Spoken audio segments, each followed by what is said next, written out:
All right, good evening. Welcome to the Finance and Capital Management Committee of the Akron Public School District.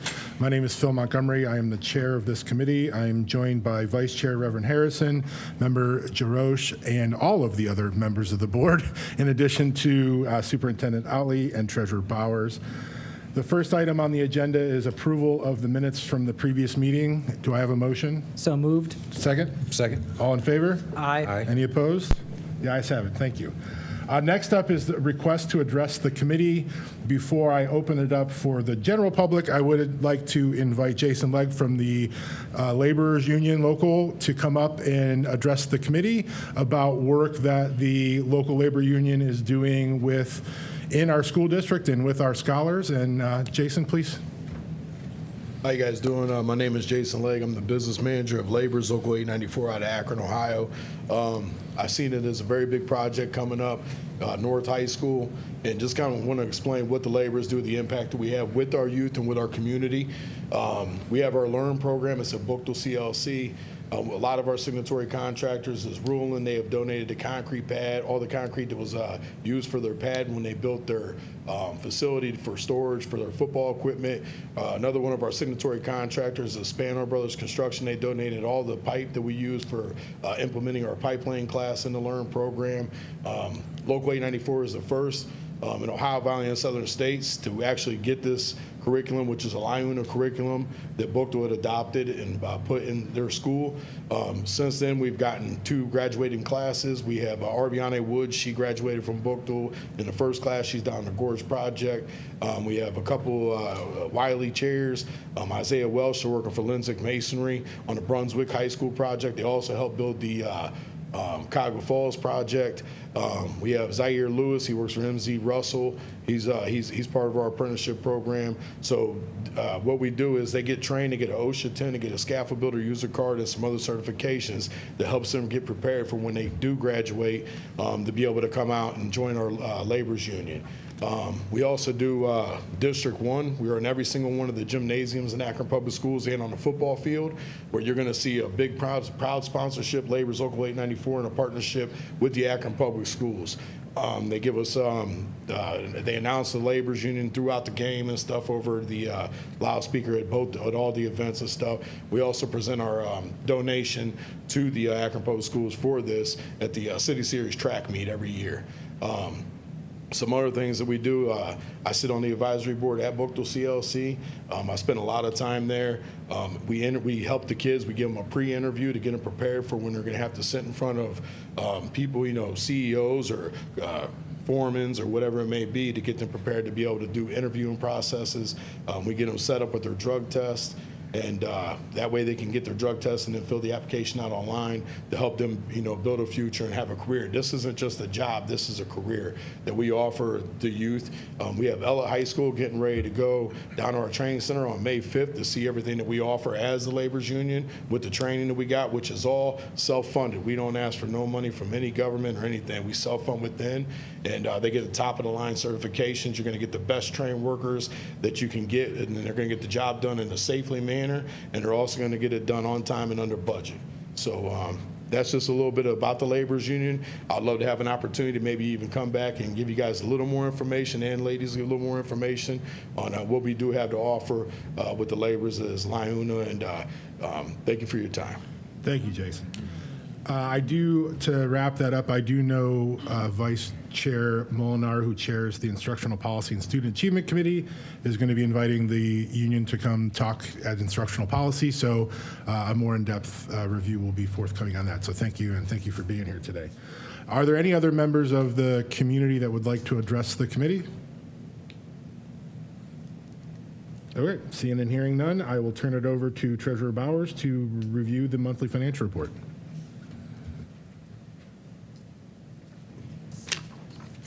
Thank you, Chairman Montgomery. Tonight we're going to go over the March financial report. This is our new one-page financial summary.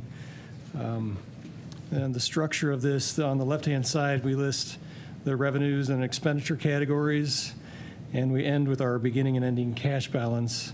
And then each of the 6 columns to the right of those categories totals revenues and other financing sources and subtracts the total expenditures and other financing uses to arrive at our excess or net amount for the month. And we then add or subtract the excess to or from our beginning cash balance.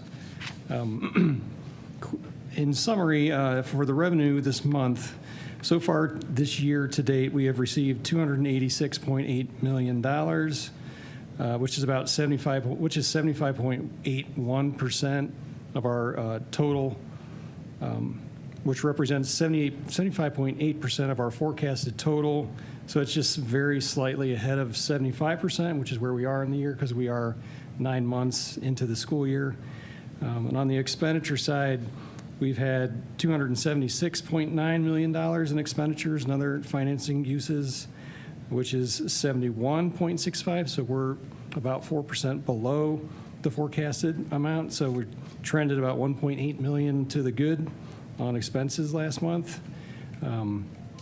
The cash position down at the bottom, we are showing that we are 2.5 million higher than forecasted so far this school year, and hopefully this will stick. It seems to be continuing to grow for us, so let's just hope that that continues through the rest of the school year. Thank you, Treasurer Bowers. Any questions for the treasurer from members of the committee or members of the board? Okay. Item 2.02, FY25 financial audit completion.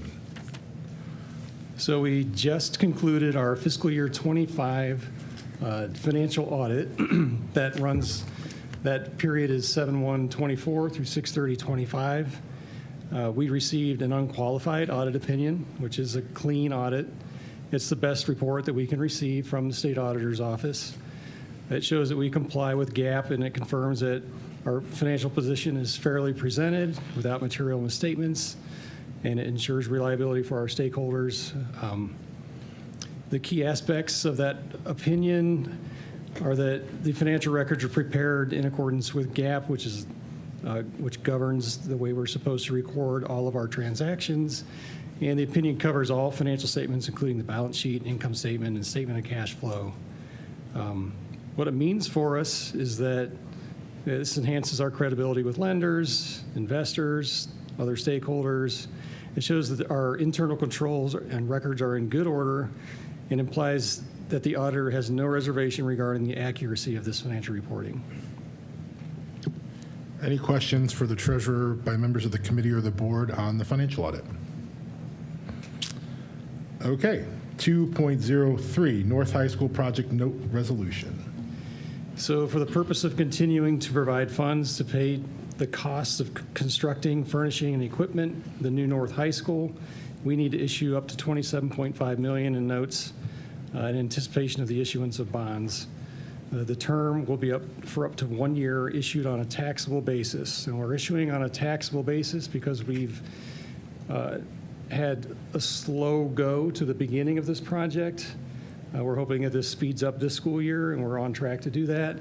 And so when we issue the remaining amount of the debt, the full $80 million next summer, it would be non-taxable. The schedule we're on is to send it to Rules Commission on Monday, and then to the following board meeting. Thank you, Treasurer Bowers. So I know we introduced this subject at the last Finance and Capital Management Committee. This month, we have the actual resolution attached to the agenda. With that, I would open it for any questions from members of the committee or members of the board. If not, can I get a motion to move this to the Rules Committee on April the 20th? So moved. Second? Second. All in favor? Aye. Any opposed? Thank you. Item 2.04, OFCC segments 4A, 5, and 6 closeout. So finally, after 6 years of working with the state of Ohio, our OFCC segments 4A, 5, and 6 are going to finalize, and we're going to be able to close the accounts on those segments. The bottom line for us is that we're going to get $1.8 million from the state. This will cover the remaining outstanding purchases that we made and submitted to them over the course of those projects, and we're hoping that this concludes by the end of the month. The resolutions for these three closeouts were attached to the agenda. Are there any questions from members of the committee or members of the board? I just, Mr. Harrison? thank you, Mr. Chair. The OFCC, if you can just give us what that That's the Ohio Facilities Construction commission. Commission. Yeah. So that's related to the building of the schools. Yes, Garfield was the last project. And this $1.9 million is unbudgeted, so it is going to go to hopefully help the bottom line that we continue to see improve in our cash balance. So with that, can I have a motion to submit these three resolutions to the Rules Committee on April the 20th? So moved. Is there a second? Second. All in favor? Aye. Any opposed? Thank you. That will conclude the financial updates. We will now move into the capital management and construction updates. So Executive Director Folk, the book dole, press box 3.01. Good evening, Chairman Montgomery, Vice Chairman Harrison, Member Jaros, and members of the board, also Treasurer and Superintendent. The Bothell press box is moving wonderfully along. I can report that Thomas Electric has installed the 3-inch conduit into the school. Synergy is on site during the floor pour, and I actually got a picture to you last week of the floor pour for the concession. Parsons Concrete did the slabs at the concession and bathroom buildings.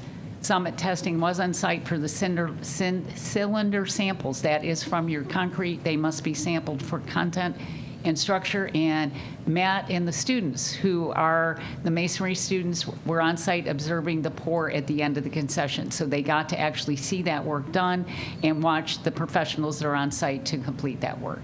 It is moving forward, and we'll have another update for you at the end of this week.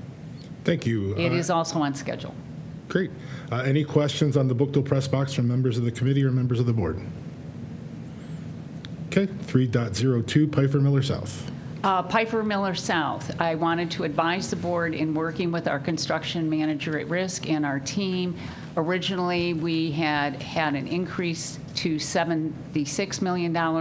The construction cost is coming in as we work in from the DDs to the CDs is now at $79 million. This is the actual cost that they perceive, not exactly what is happening, but adjustments to the plan continue to move forward to address these continued cost estimates. We did try something new that we have not been able to do before. We had our E-rate consultant, educational funding group, come in. Buildings certainly can qualify for E-rate, which those are support for your network services, et cetera. We have never been able, prior to this, to actually put it towards the construction of internal structures.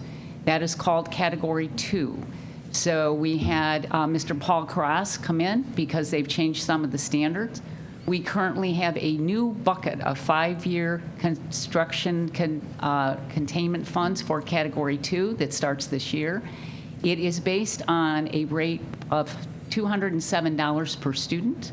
So you multiply that through your enrollment, it comes out to about $3.8 million. That we go out and we buy switches, we buy upgrades, cabinets, et cetera. This time we're going to try and put it towards the actual construction because we can time it correctly as we do those particular technology plans, and we have spent several weeks going over this. We can qualify certain hardware and infrastructure and receive an 85% discount. So I'll give you an example. If the infrastructure was $1 million, we can apply for and receive federal support of 85% of that $1 million. That helps lower the cost of the construction and still get you qualified to go ahead and move those structures inside.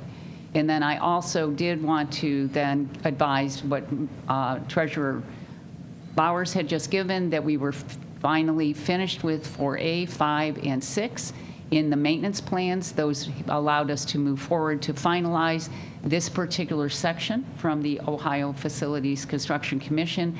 Those funds will then be released to APS upon approval of the resolution that you have now moved to the Rules Committee, and hopefully we will see those funds coming forward, and it could also be designated as a possibility to support the estimated cost of this building project. Great. Any questions from members of the committee or members of the board? Vice Chair Harrison? Thank you, Mr. Chair. So going back to number 1, where we have the project estimation is 79 million, reflecting a 3 million increase from the 76 million. Yes, I know we talked about value engineering. yes. So I would have thought that we would have been going down. We are going in that direction. We continue to do that project. This is the cost of inflation and materials from the original items that were put into the POR when it was made, which is the program of requirements. So we are still working through it. This is just the earliest estimate as we get into this. So we will be hopefully seeing, just as we did in segment for the original GMP that you approved for the on-site work, we value engineered from that original over $600,000. So we'll continue to work on that. But we just wanted you to be aware of the inflationary cost of the plan as it moved forward.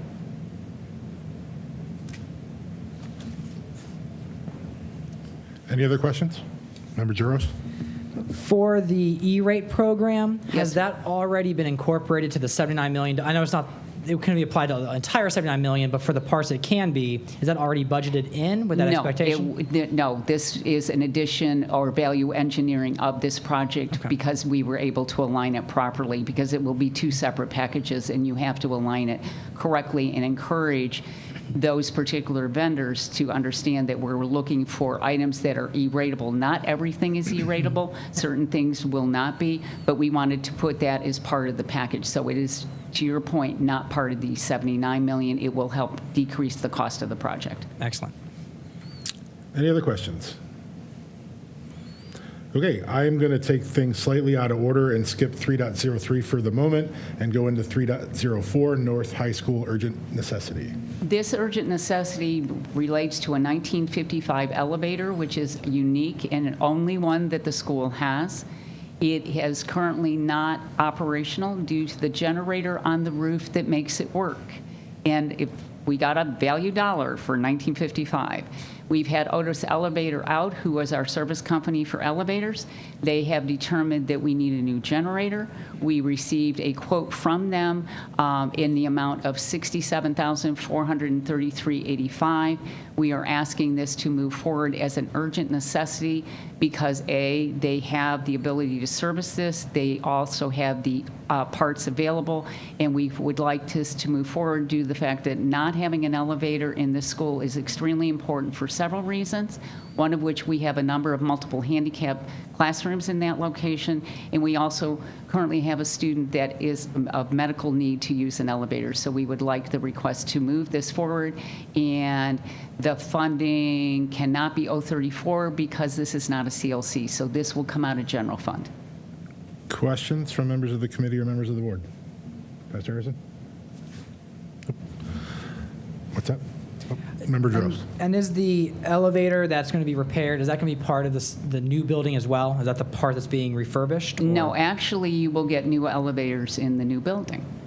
That we wouldn't go ahead, because in order to do a renovation, you usually have to decommission an elevator, and once you decommission it, you can't recommission it, and you wouldn't want parts from a 1955 elevator in a renovated or new building.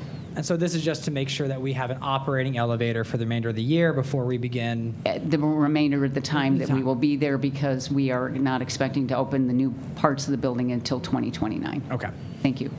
Any other questions from members of the board? Can I get a motion to move this to the Rules Committee on April the 20th? Jeez. So moved. A second? Second. All in favor? Aye. Any opposed? Thank you. Item 3.05, Leggett CLC chiller update. I am happy to report that that particular item has been installed. It actually, I provided pictures last week. You watched us take the old site off and the new one in, and we're currently doing the install. And with that install, we're hoping to have a tentative start date of this Friday to allow that cooling unit to work, just like the one we just got here working. Did we buy a fence yet? We actually have already started to look at that. It's in a concrete structure, if you looked at the pictures, and we're trying to figure out which one is the best way to fence it in. Yes, we are securing that right now. Any questions from members of the committee or members of the board? Okay, item 3.06, Piper and Essex rain damage. anything about? This is just an update, and this actually had to do, wait a minute, we're back to North High School. Wrong one. Yes, please. As you are aware, on April 1st, during spring break, we had true, very, very serious rain events that day. One was affecting Pfeiffer Elementary, and the tar roof could not drain correctly. It is a small set of drains. They're only 2 inches. The rainwater went under the tar roof and secured and penetrated into the ceilings, which are plaster, although you may not see them in the building. The wet plaster ceiling areas fell to the floor, and the staff members were immediately called to assess. We were actually on site that day of Wednesday, April 1st, and we worked through with 2 of our vendors, Gandy, who does our asbestos abatement, and HEPA, who also does the plaster removal. And we were able to dispatch them, get it cleaned up, and have air quality testing done prior to the notification to the superintendent that we could be in the building for Monday, April the 6th. Then I do want to make an update to that. We did have an additional issue as plaster gets wet. We had a section fall in room 24 on Tuesday morning. Students were not in the classroom. They were actually able to be assigned to another classroom. We contained the classroom immediately, had Gandy and HEPA go out again, service that particular room. That containment is now done. We had another air quality testing also done, and then an environmental testing, and we got clean air for the building.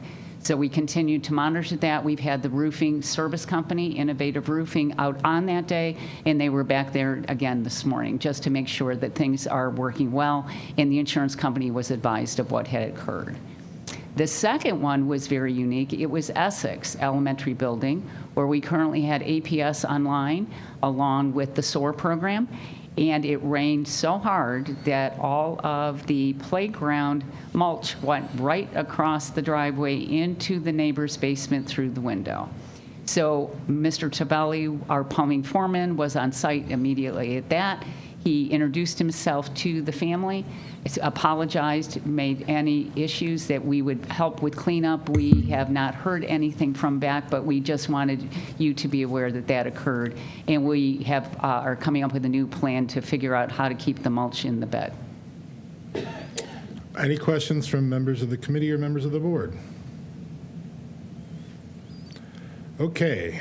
So we're going to circle back to item 3.03, and before I turn it over to Executive Director Folk, I'm going to take a point of privilege to say a few things, because I have a feeling this one's going to get a little more in the weeds as to how we're going to look at this. As a point of context, I have tried to attend the core team meetings when I can. I was able to attend this past Wednesday and talk to the team and hear ongoing updates and concerns about where we are with the scope of the project versus the budget and those things. And that's not part of the context of this agenda item, but just want the committee and the board to be aware that those are very strategic, very in-depth conversations that happen bi-weekly, and I try to attend when I can. The committee on Friday received all of the bid proposals for the CMR that are attached to the agenda. They were scored on Friday, I take that back, which is why they were a little late on getting attached to the agenda until Monday. So the review team scored those on Friday. Those score sheets are attached to the agenda, so hopefully folks had time to review the information contained in there. I know our owner's rep is here if we have questions on that.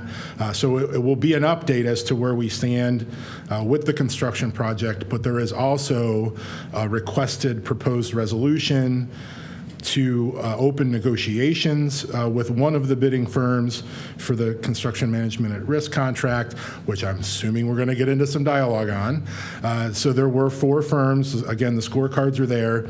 I did ask Executive Director Folk to prepare a summary, which I handed out a paper version to members of the board and members of the media.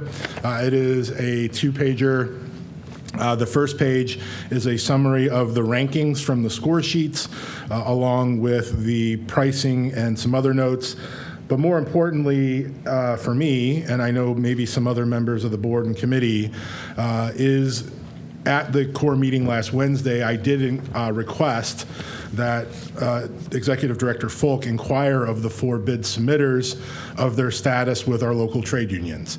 And that summary is attached, and I won't read it for the crowd. Folks can take a look at it and ask the questions, but the questions I did ask were, do they have a primary location in Akron, or do they have a location in Summit County? Are they signatory to a trade union or multiple trade unions? Do they have the ability to self-perform work? Do they have subcontractor relationships in Akron or Summit County? Have they worked with APS in the past? And do they meet the EDGE requirements from the state? Director Folk provided those responses. I wanted to get it out. It was a late ask, which is why I didn't get it out in advance of this meeting, but it's not a lot to digest, so hopefully we can glean some questions from that. I know that we're not required as a school district necessarily to be part of prevailing wage or Davis-Bacon because it's not federally funded, but that doesn't mean we don't need to be or want to be. So I want to open it up for conversation amongst the board members, committee and board members, as to what's in front of you, both in terms of the scorecard and the price, as well as the information that has been provided regarding local and union relationships. And we'll get through that conversation. Then we can talk about the proposed resolution and where we go from there. So before we get into the resolution and the actual CMR part, Executive Director Folk, if you can give us an update on the project as a whole first, and then we'll jump into that. I am more than happy to do that. Thank you. We have, as you know, your design team is Hassenstab, and they are currently working through the last parts of a very long, detailed conversation with the team regarding the program of requirement. We are above the status of what we would think of square footage. Currently, the budget would probably do about 180,000 square feet, and we're close to 230,000 square feet. So we obviously need to keep that in mind, but we want to service the students with what they need in order to provide their particular educational process that they currently have at the building. We have also made outreach to the planning committee, talked to them at the city. We've contacted traffic. We have been in contact with also the fire department because they all surround us. One of the things that we have talked about, is there a way, as you are aware, to possibly consider doing this project without having the students and staff on site?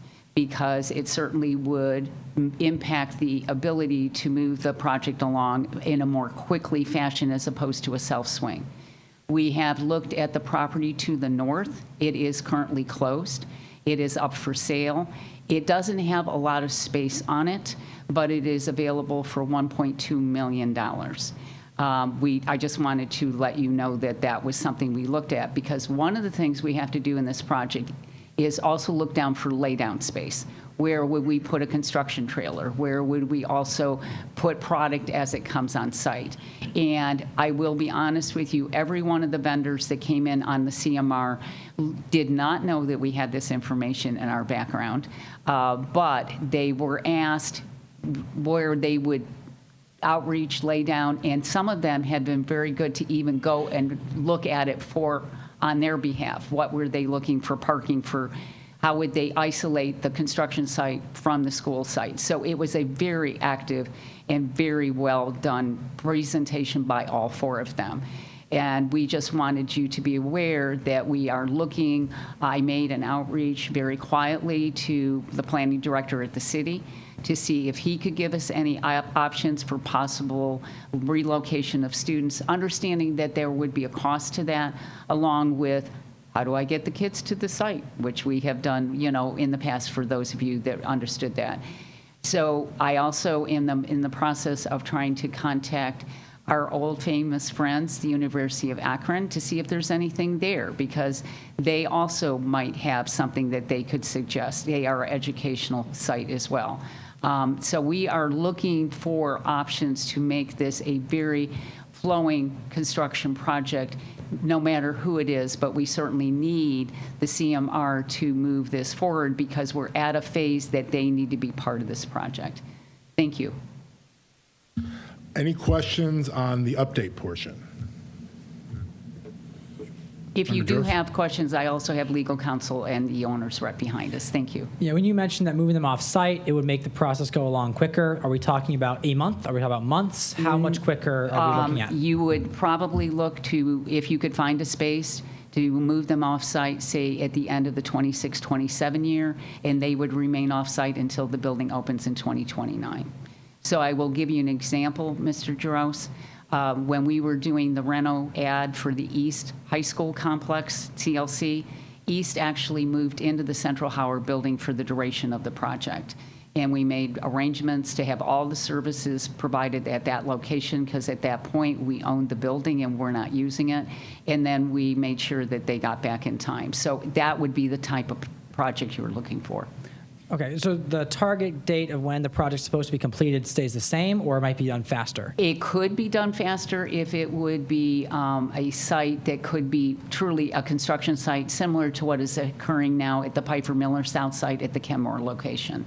It might move it up faster. I don't know exactly how much faster, but it would also allow us to do the renovation and demolition in a much more timely fashion that we could maybe take 6 months to a year off of it, but I can't guarantee it. It depends on exactly what the final plans are. No, I appreciate the kind of ballpark estimate of what that could look like. Thank you. Thank you.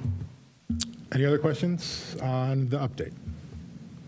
Okay, so as we move into the CMR piece of this, and I'm going to split it in two. We're going to start with the scoring and the information that was provided in advance and kind of where we are. And then we're going to get to the labor side of it. And I'm going to start with a question that's part of the first whereas of the resolution, which is the review team. Is there a reason why the owner's rep or the review team, to me, in terms of reviewing a construction project of this size and looking at the list that's here, and not that these folks haven't reviewed them before, but was there an additional layer of review that isn't just a list of APS staff members? Like, were the owner's rep involved in this review process? Like, were there any other firms or folks involved in the review other than this list of folks in the resolution? The actual attendance at the actual 4 presentations included the people listed in those. Those are your APS representatives. Yes, Westfield was present. Both Mr. Shigalis and Ms. Shigalis were available. We had the design team. We had representative from Hassenstab, Ms. Fry, along with Mr. Check. We had our legal counsel there, and we also had Mr. Chaplin. So our design teams and owner teams are there. The reason it is listed as the way it is they do not get to have a vote. That's why it's part of it. They're fully a part of the conversation, and they can give an advice, and they can give us reason to think one way or another, but they are not the regulatory persons that can actually determine the final. But we gave a full list of everybody that was the representatives for APS that day. We did ask other people to attend, and they attended, or they could not attend, and we were very happy to have the people that we had. We had our, our facilities people, myself, we had the principal, we had the lead for the high schools, Ms. Kearns. We also had Dr. Carla Chapman, who also was there as our community relations person. So we tried to cover everything that we could internally to make sure that we had a good view from our side of the house as well. So just to be clear, the owner's rep was in the 4 interview meetings, or were they also in the scoring meeting They as a through the whole resource? process. Okay. So they were it for all 4 presentations and the discussion that followed during the scoring process, yes. Okay, I just wanted some context for how we arrived at that. So with that, I will open it up to questions about the scoring. Ms. Kelly? Thank you, Chair Montgomery. That was my question, if we could briefly discuss the scoring process. Because these scores, there's 4 firm names, 2 ranked as above 95%, and then 2 score within the 70 to 75% range. So if you could just share how the scoring process worked, that would help me kind of follow along with the conversation a bit more. Sure. Thank you. Executive Director Folk. And I would like to, at this time, call up legal counsel Harps to this because he helps us actually do the scoring, and he can explain, because it is a weighted score.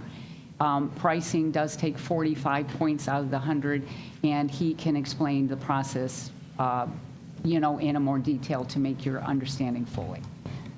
Counsel Harps? Just remember, none of us are attorneys. Good. Want to be. Okay, thank you, Ms. Folk, and thank you all for the opportunity to address. As legal counsel for the district, I'm here to answer whatever questions you have, and we can get as much detail as helpful to you for decision-making purposes. But the process we followed is that which is outlined in the Ohio Revised Code, and it's referred to as best value selection, and that's the process that we followed for the selection of the construction manager at risk to deliver this project. It's a 2-part process. It goes through a request for qualifications, which we did. And then we shortlisted these 4 firms that were scored from that list, and then they are invited to submit a technical and pricing proposal based on the criteria that your committee gave to them as to what they wanted to get submissions on. And that was in a written RFP document that was released, and you all should have that or have seen it, or it's available if you want to look at it. They submitted detailed proposals back to us, and half of that proposal was a pricing proposal, and the other half was a narrative statement of how they proposed to deliver the project and meet the criteria that you asked them to address in their proposal. And then we gave them, we used a spreadsheet, which you have copies of those. Those are the score sheets that were submitted. And that's based on an OFCC form. So even though this is not an OFCC project, my experience is that we still like the OFCC process. It is a very good process for getting to a best value selection methodology. So we decided to use it in this case, and so we followed it. And that's where the spreadsheet came from. It's not a document that I created or anyone created. We borrowed it from the state. And they use a weighted formula. 45% of the total score, it's a numerical score, comes from the pricing proposal, and 55% of their score comes from the description of how they plan to deliver the project and meet the criteria that we've asked them to submit on to be scored on. And then the prices are normalized, and you can see the calculations that are laid out in the score sheets to how we get to that point. We asked them to submit a general conditions cost, personnel cost, so we could get an apples-to-apples comparison of each of the 4 candidates. And the prices are reported on the sheet that you referenced. Those are just budgets, though. Those aren't actual prices, so don't think of it as a bid, because it's not. It's a proposal based on some assumptions that we asked them to make, one of them being that the cost of the work would be $72 million, and the other being that it would be a 36-month construction project schedule. So if that cost of work goes up, their price will go up. If it goes down, it'll go down. If it takes longer, it'll go up. If it takes less, it'll go down. So that's just to get us relative numbers for comparison purposes and budgets for purposes of evaluating who you all think is the best value candidate for this particular project. Then we all met last Friday, and each team had 45 minutes to present verbally. They brought their teams. The people that they proposed to use on this project gave nice detailed presentations, which I believe are part of the materials that you've been provided. Your committee asked questions. Westfield was there. They asked questions. Hazanstab folks were there. They asked questions. I was there. I don't ask questions. I'm just there in case somebody has a question for me. And then once everything is done, we deliberate. It's like jury deliberations is what we call it. And everybody talks, collaborates, and discusses what they heard from each of the presenters. And then they go through the criteria that's represented on the score sheet. They assign numerical values to each of these criteria based on their judgment. As Ms. Folk said, legal counsel doesn't vote, architect doesn't vote, owner's rep doesn't vote. Legally, we're not allowed to, but we're there as advisors. We're there to help assist the collaborative process. And then ultimately, at the end, each individual team is given a score, and then that's what you see on on these sheets. That's put into a final number, and it's like any other score sheet. The person with the highest number is ranked number 1, 2, 3, and 4. That's the process. Great. Thank you. Member Kelly, you good? Yes, thank you for asking. Vice Chair Harrison? And thank you, sir, for your time. Oh, you're welcome. Sure. Thank you. So I have just a couple questions, Sure. if you will. Okay, so when I read best value, and that's the process you use to come up, this is the process you help guide the district through. So when I hear best value, for me, there's other things of value. How can you quantify? Well, let me ask a question. On the pricing, 45% of it is pricing. So we have number 1 and number 2 are, let's say, $2,500 apart. Correct. So how is that scored with number 1 and number 2? Is it all or nothing, or how does that reflect in the score? So if you look on the score sheet, and I'll do my best to describe this, Okay. but it's down at the bottom, and so you're comparing each of the scores to the lowest.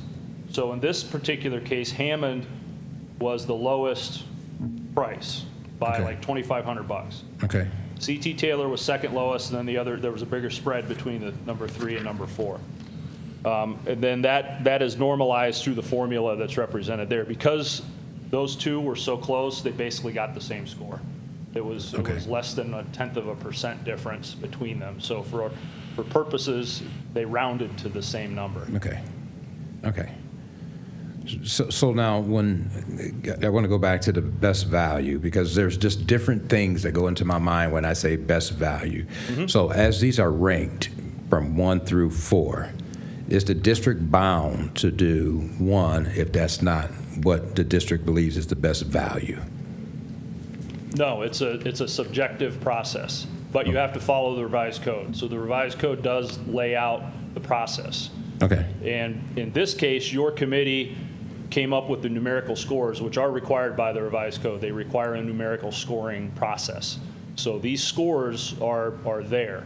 Now, if you want to deviate from them, there are ways you can do that, but they're limited. Your discretion to deviate from the committee's scoring is limited to certain criteria that are outlined in the statute, and they're pretty limited. Things like if there's evidence of fraud or collusion in the bidding and things like that. You could deviate from that. But you can't just, as a board, you can't just, I don't know what the right word is, you can't just exercise or throw out their recommendations and come up with your own. That would violate the statutory process of the methodology for the selection. Yeah, that's understood. But as I go back with Chairman Montgomery's initial, when I see and this is, I'm not knocking any APS staff, but I will say we have business affairs, we have purchasing, we have treasury, we have high school principal, we have facilities worker, we have community relations, we have a supervisor of principals. I would say that when you talk about subjective scoring, and if you don't have anyone there scoring that is a construction person, then I'm not looking for an out, but I'm looking to say when we add in added values of construction relationships and people,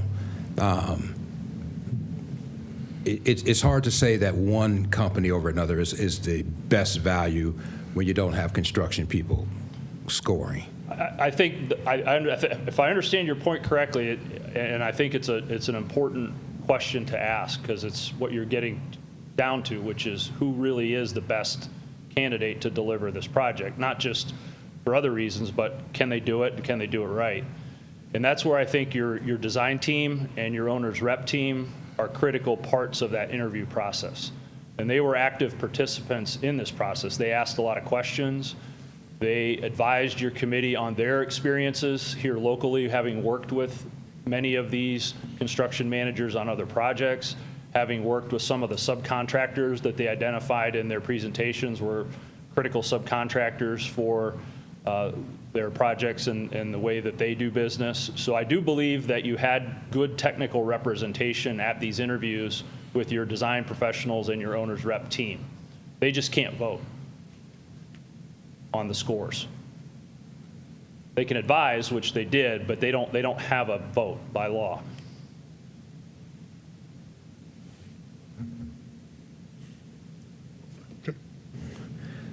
So I appreciate that information, and I'll just offer. I know there's one person on here that is not a construction person that, bless her heart, I wouldn't ask her to vote to build me a house. So that's my. When we come up with best value, it's just really hard to move forward with a best value. I think there's some additional things that needed to go into the score sheet, Mr. Chair. I think it was some additional stuff that we could look at. So If I may, and I don't mean to interrupt, but I can't speak to the subjective qualifications of your committee folks. That's not my role. But the criteria that we used for the scoring, which are the 10 things that are listed here at the top of the sheet, and these values, these again are largely taken from the OFCC's methodology. We made some minor modifications to them based on input from the committee when we issued the RFP to try to adapt those ideas to this particular project, things that they felt were important. But largely, this is a fairly consistent process across many of the ones that the OFCC does. And we do that on purpose to try to make it consistent among selections, so we don't get into things where people are saying we tried to rig it or do something like that. So we try to keep the criteria fairly generic, fairly uniform, and bring a broad spectrum of your folks into the process for discussion, if that helps understand a little bit more about the process. So I don't think the question is about the establishment of the rubric and how we got to what the ranges are. But if I'm looking at, I'm on CT Taylor's score sheet, I'm on page 3, I'm at the top, Section 8, technical proposal evaluation, there's 100 points. Mm-hmm. Fine, you guys decided there's a scale of 100 points, that's great.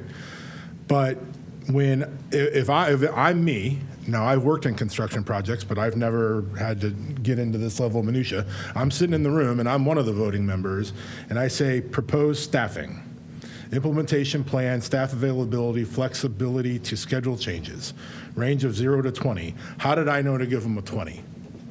It was the discussion among the other members of the committee that were there. They discussed the proposed staffing plan that each of those candidates presented during the interviews and what each of the members of your committee felt was important to them in the decision-making process. So they didn't each fill out individual score sheets? They did groupthink and did one score Yes. in total? It was a collaborative decision. And we're saying the owner's rep was in the room providing advice? Yes. As was the design professional. Anything else, Vice Chair? No. Other questions from Member Droz?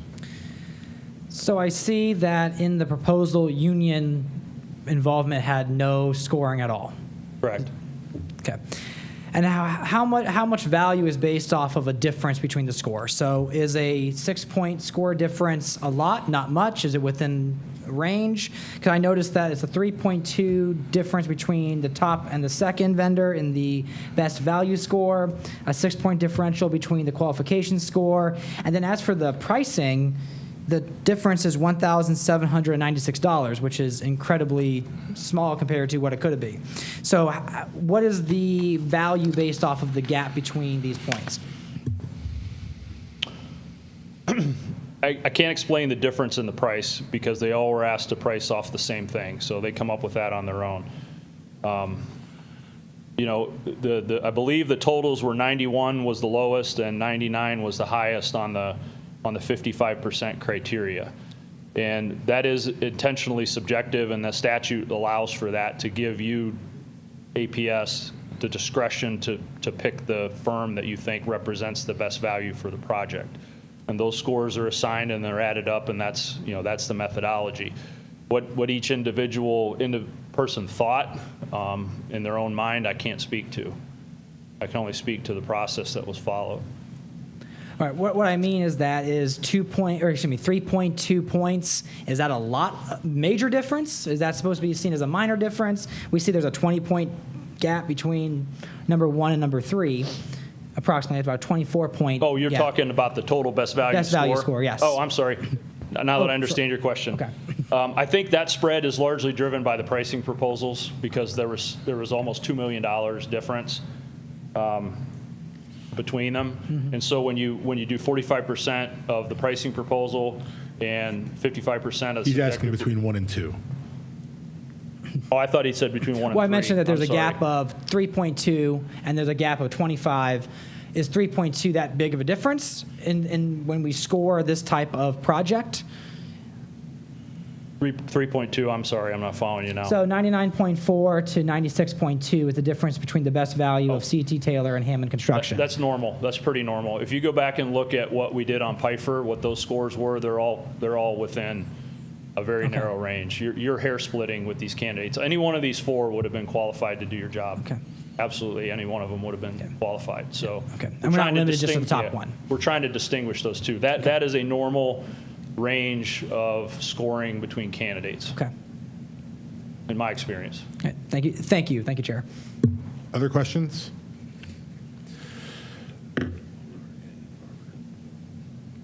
Dr. Mueller? Thank you, Chair Montgomery. I am also not a construction expert, but I do like myself a rubric. So when I first saw this form, I saw that the only difference on the second page here appeared to be the third row, the trade union signatory. And so I thought that it was, I thought there was a third row that affected the best value score here. And then when you came to the stage, I saw that there was a much larger rubric.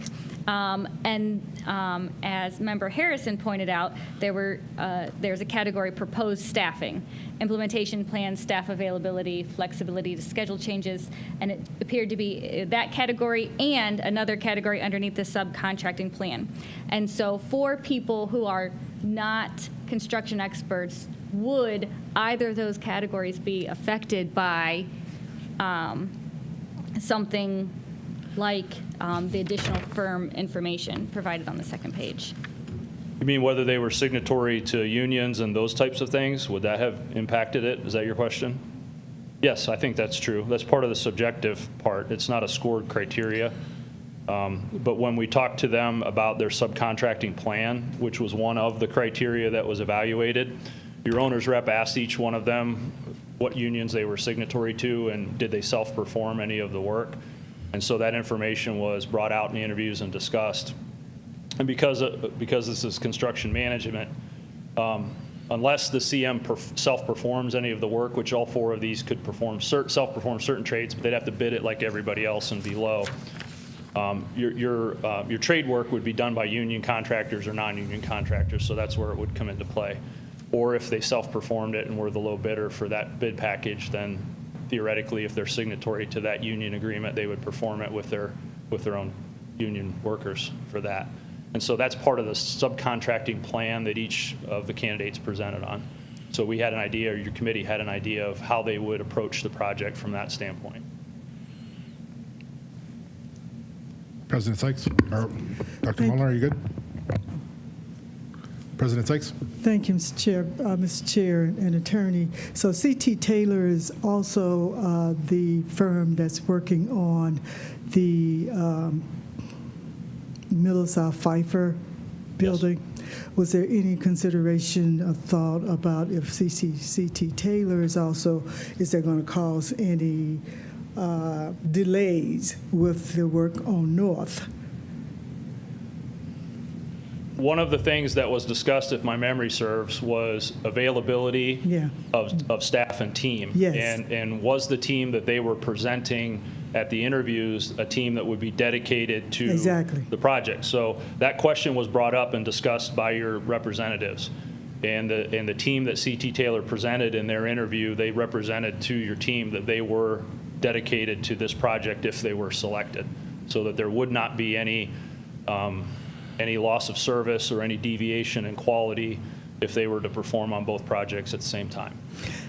Thank you, Mr. President and Attorney. So what type of overlap are we talking? I'd have to go back through and look at their specific staffing proposal. I don't want to speak from memory and be incorrect. But my recollection is it was different people, maybe some overlap later in the project, but not at the same time.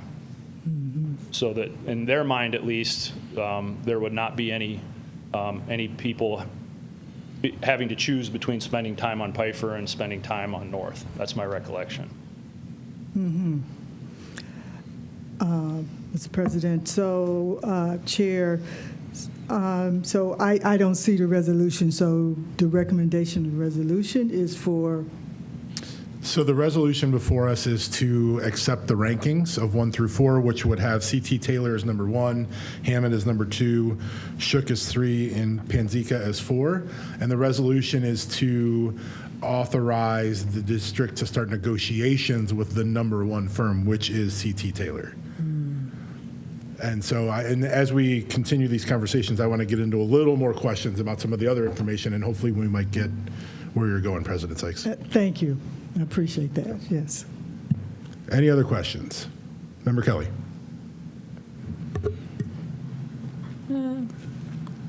Thank you, Mr. Chair. I do have a question if we're going to continue this conversation. You're holding up a chart that I think all of you have access to it on your computer screen. Is there a hard copy available for me to review? I don't we have think any of access to them now? were printed out. Okay, that's okay. Thank you. Sure. The other thing I'm glad that you pointed out that in the review process and the scoring that the union questions were asked. That wasn't very clear in the kind of conversations back and forth, which is why I asked for this separate document. I guess if we're going to jump into this, are there any more questions on the scorecard itself before we jump into the union piece of this? Okay, well then let's do it. So I guess I would be curious to know, were there questions asked of the 4 proposers, bidders, what are we calling them?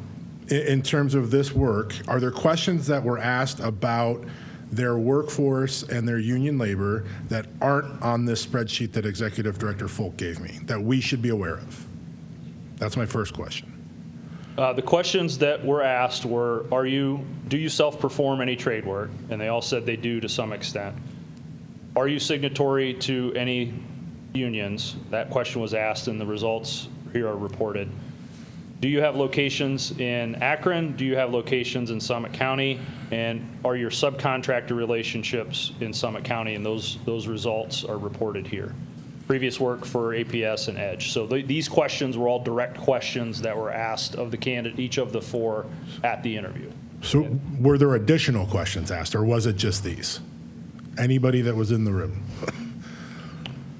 There were many questions that were asked relative to. Yeah, come speak in the mic, please.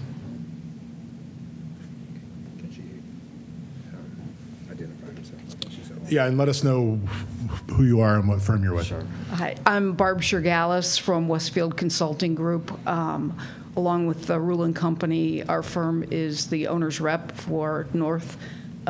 We have been owner's reps for many different school districts for projects of this size and greater.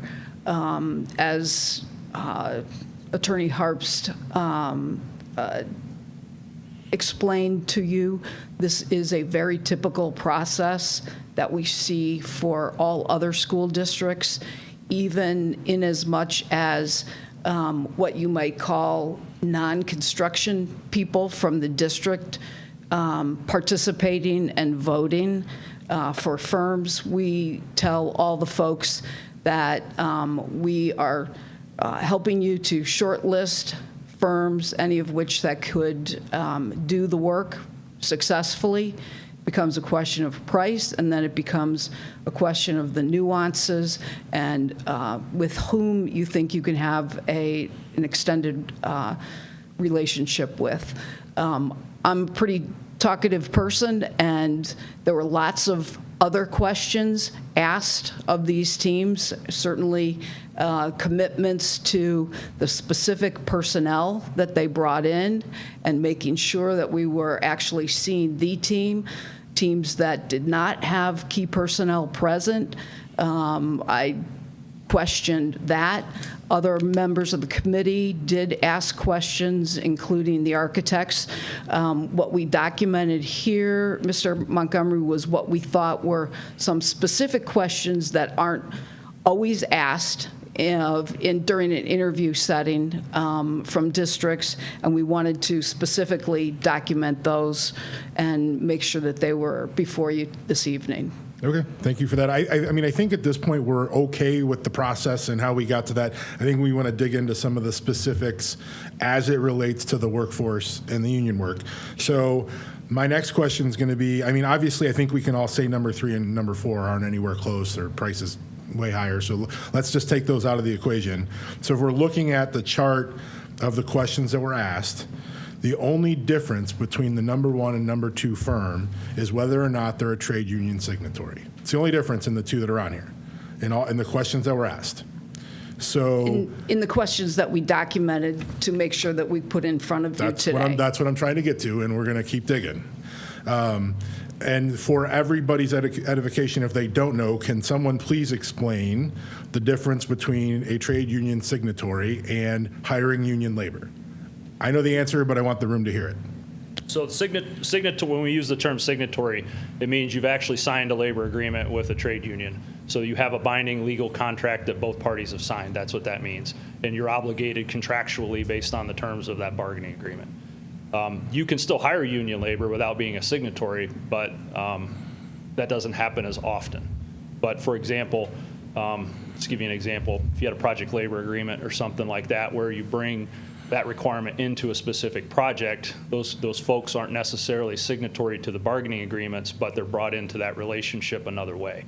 So they can still hire those folks. So that's the difference. So I see that Hamed is a signatory to the carpenters and the laborers, and C.T. Taylor's not. Does anybody recall, what did C.T. Taylor say in terms of hiring union labor if they're not signatory to a union contract? Sure. In all school projects, CMR process does a couple of things for owners. One, it's open book pricing, and 2, every subcontractor is pre-qualified. When a CMR is signatory to a labor union, that simply means that that area of work is not open to be subcontracted and pricing to come in from any non-union contractors. However, we typically see about a 60-40 split on all school construction projects, regardless of whether a CMR is signatory to labor unions or not. It's normally probably 40% union labor, 60% non-union labor, and that's largely because the state of Ohio granted the exemption for school districts back in 1997. Under the guise that they were helping to control the cost of the work, both for their investment and for school districts' investment. But it does not mean that union contractors will not be present on a project.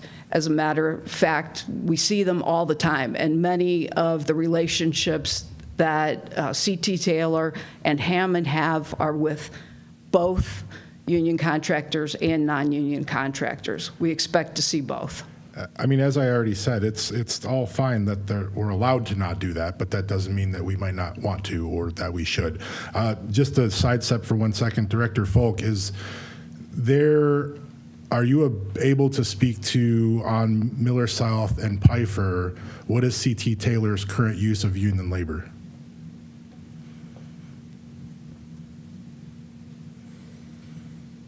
I would actually have to go back and look at the actual subcontractors that they put into in segment 1 that is on the pre-site, and I am more than happy to report that out to you.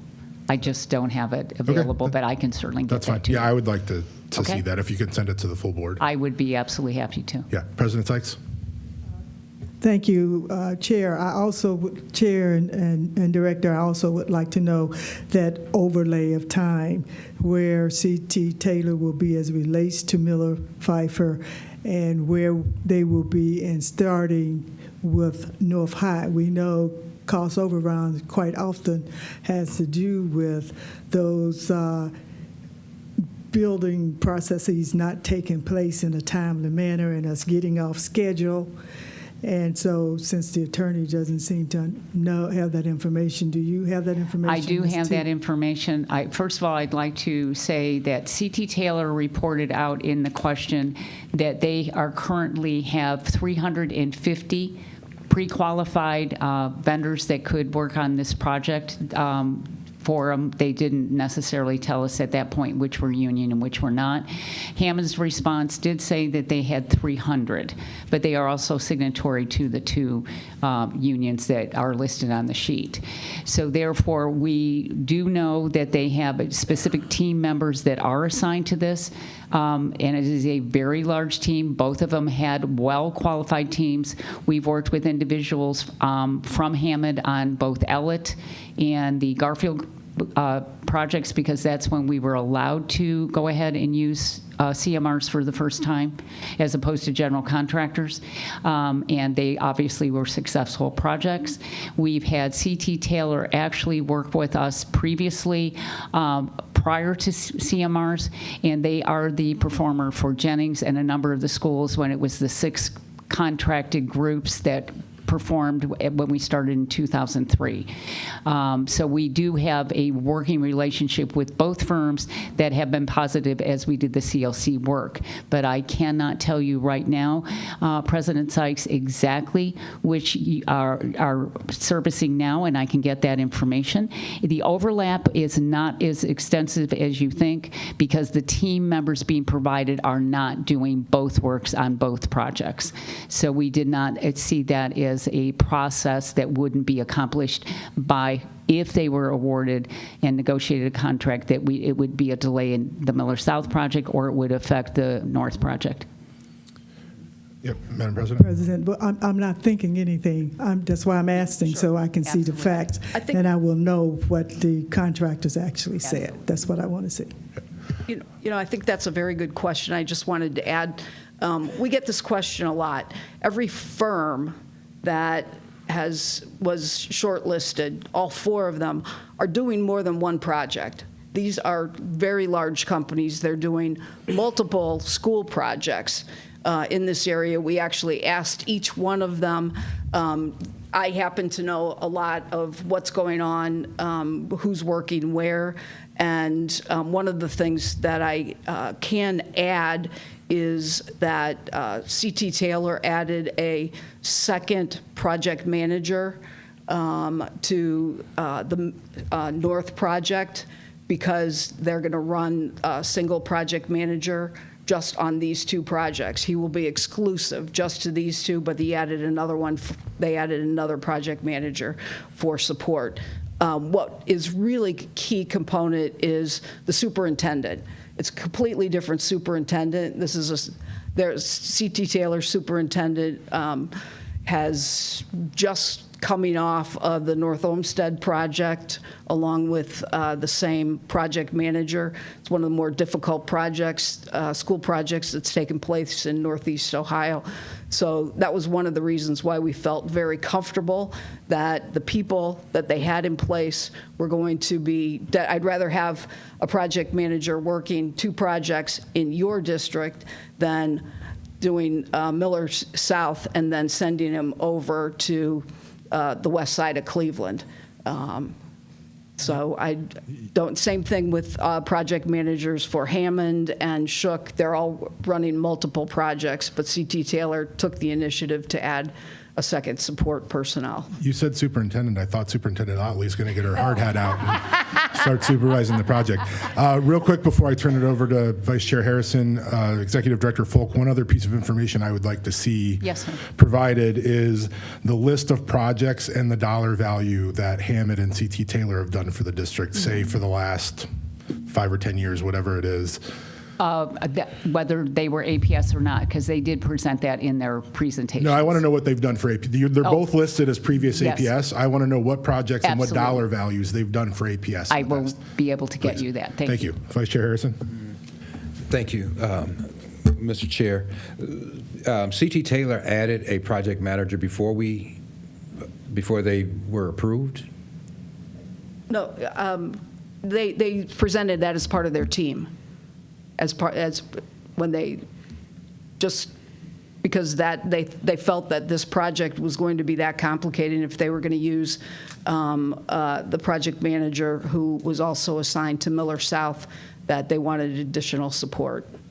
Thank you. One of the things that I look at with best value, and you know, I don't know a lot about construction, but I do know that time is money. And so when we're looking at these projects, when I look at best value, I look at the ideal that we know this is dedicated. I know that there are major construction companies, they're working on major projects, but we have CT Taylor on a major project, and now we consider putting them on another major project, and we as a district don't have these are kind of can't miss. We need these to be done on time, and we need to have the confidence. And so when I'm looking at best value, I'm looking at, are we sleeping good at night? Knowing that these projects are moving forward. And so when we look at best value, that's what I was asking the leeway in best value. It is important that we're putting money back into our community. It is important that we are confident in the workers, and not saying that they can't perform it, but I think best value has to open up a little bit more than a 10-page or a 10-item rubric that has been, I don't want to use groupthink, but it's kind of like we collaborated on this score. There's other things that go into best value, and I would like to explore those other things that may have an impact on who we select. Thank you, Mr. Chair. Anyone else? Any other questions? Member Kelly? My question is, if with there being an overlap in both of these projects, how are we guaranteed that fee, once we set an amount, that if there is a delay or something, let's say something could potentially happen, how are we guaranteed that amount that we settle on doesn't increase? Whether it may be for materials, or if something happens or there's a miscalculation with material fees. I can speak to the legal part of that, and then maybe Barb can speak to the more practical means and methods part of it, because it's kind of a two-part scenario. But we will have a written agreement, a construction manager at-risk agreement, that is based on the cost of the work plus a guaranteed maximum price. And the guaranteed maximum price is an amount which the price will not go over for the scope of work that's defined in the agreement. So whatever that is, if it's $72 million, which is the amount we ask them to use for budget purposes, if they sign a contract and says the price will not go over $72 million, if it goes over $72 million, they are at risk for that. Are there liquidated damages included for missing the timeline? Yes, state law requires LDs on public jobs, and I forget without looking, but it's based on a schedule, and they're definitely in here for this project. The only way the price changes, that guaranteed maximum price can move, but only if there are changes in the work that you all agree to via a change order process and a negotiated thing. So you don't ever just get a bill that you don't expect, or at least you shouldn't. So that price is locked in contractually for a defined scope of work. And the only way that can change is by an amendment to that agreement. And maybe Barb can speak a little bit to practically how they make sure that that doesn't change and that there are no surprises. I think the one thing that I wanted to add, each of these guaranteed maximum price amendments include not just the dollar amount, but a schedule and a required completion or duration. So if that's part of the contract language. Now, obviously, if there's, like a major natural disaster, something that's outside of any of our ability to control, that at no fault of the contractor could change the duration. But the goal, and we've not had a project that didn't complete on time. One of the things that Westfield prides itself in is we hit the budget and we hit the schedule. And if we can do better, then that's what we have the teams work towards that. So I don't foresee something occurring like they just decide that they're too busy and don't work on this project. That just doesn't happen and extends the duration. When these guys get out on the site, every one of these firms, they have a fee amount and they have personnel costs, and their goal is to get it done and get it done on a timely basis. And the reason why we keep seeing these same firms again and again and again, the top tier on school projects, is because they're successful and they hit all their marks again and again and again for school districts all across the northern part of Ohio. Member Kelly? Taking on any project, you do want to lead with a level of confidence. I spent a decent amount of time at North High School today. It's a very special building. It's a very old building. And I just want to express concern that although we don't want anything bad to happen that will delay this project, but we have an entire community that's depending on us making the best decision so that they can get this school that they deserve. We couldn't agree with you more. We are struggling right now. The team struggled before we came on because they just didn't know where to go with this project, with the budget and how to make ends meet. We started to set some direction, but this project needs a construction manager like yesterday. We have some very good data relative to costs, but until we have the team that is actually going to have to sign the contract for it, we're making our best guess, and we want their market information, and we want to get this project moving. And back to Mr. Jarosa's question previously about the duration of the project, we know we can get this project done faster if there's any opportunity to relocate the kids. We think we can save about a year. Now, that doesn't mean that we're going to get them in before 2029. What 2029 is we're going to get the first phase done, and it's going to keep going after that.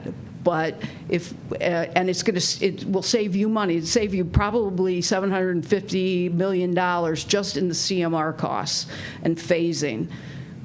So we're looking at every option, but we desperately need this next team member, the CMR, to come on board so that we can deliver this project for those kids in that community, because boy, do they deserve it. And we want to do it at the best value, with the best team, with the best subcontractors, and we want it to be something that all of Akron Public Schools and all of you are very proud to have been a part of. Any other questions from members of the committee or board before we dive into potential next steps? Member Kelly? Thank you, Mr. Chair. I don't want to prolong my questions, but I will do my due diligence moving forward to attend some of these meetings that's being had so I can understand what this looks like. But I want to make sure I'm understanding your response. Are you saying that if we can find an alternative for where the students will be housed during that time, that you're confident that this project will be started and completed within that allotted time frame that has been a part of those conversations? Because if it's solely based on us finding an alternative location for our students, then I do have more questions. And I'm not sure if there's been much conversation about that, but I would like to know if that's what we have to settle on, then. So before I have Barb chime in, I just want to say the conversation was had at the last meeting that it is an option worth pursuing to see if there is a place to have a swing space, because it would allow for more use and access of the current site and also allow for the project to potentially move faster, as Director Folk talked about earlier. But that would come at a cost. And so this budget is already as tight can be from all the conversations I've had. So it's not off the table. It is something that everybody's looking into. I'm assuming at the next couple of meetings, we'll continue to see if that's viable. It's just whether APS doesn't currently have a building that we could put 900 students from North in. But that doesn't mean that we couldn't maybe find something. But again, what's that cost and what to do the project? So it's not off the table yet, but I don't think we're there. And I'd like to advise to Ms. Kelly's question, please be aware that both firms, Hammond and C.T. Taylor, truly gave us a plan that was very detailed on how to still be on schedule if we had to remain on site. So that was how you put the plan together, how you segregate the construction site from the actual site where the students and staff would remain. It was very well done by both firms. It was just an option that was thrown out by our team to see if it was a possibility, did they see any type of effect to it. It truly might, as I said, lessen the schedule that is currently proposed, but we're not going to be off schedule at all, even if we remain on site. That's the commitment we had from both firms. Any other questions? Dr. Mueller? Since we're on this topic, so I saw item 7, phased construction self-swing, was one of the categories that the two companies were marked differently. So is what you're explaining why they were marked differently, that one of them was going to do it faster by moving them off-site? We asked specifically for the teams during their presentations to talk to us about phasing plans. This is a very complicated project. It's a very complicated site that is not very forgiving. Obviously, there's a lot of fill material on that site. There's very steep elevation changes, and once you start to move things around, you have a lot of cost relative to that. So the question was asked, do you have any creative ideas on how we could phase this project? And the team felt that the response from C.T. Taylor had some clever ideas, because what they were presented with was a partial new build, as you had previously approved as a board, a partial new build and a partial renovation of the 70s edition, while keeping students in the oldest part of the building. And so how can some of those things maneuver around as we move kids around and get access? And the scoring committee felt that the response from C.T. Taylor gave a little more thought to their phasing plan than this Hammond did. Good. Any other questions? Okay, so I'm going to talk again for a minute about what I think might be next steps, and then open it up to the committee as to feedback on that.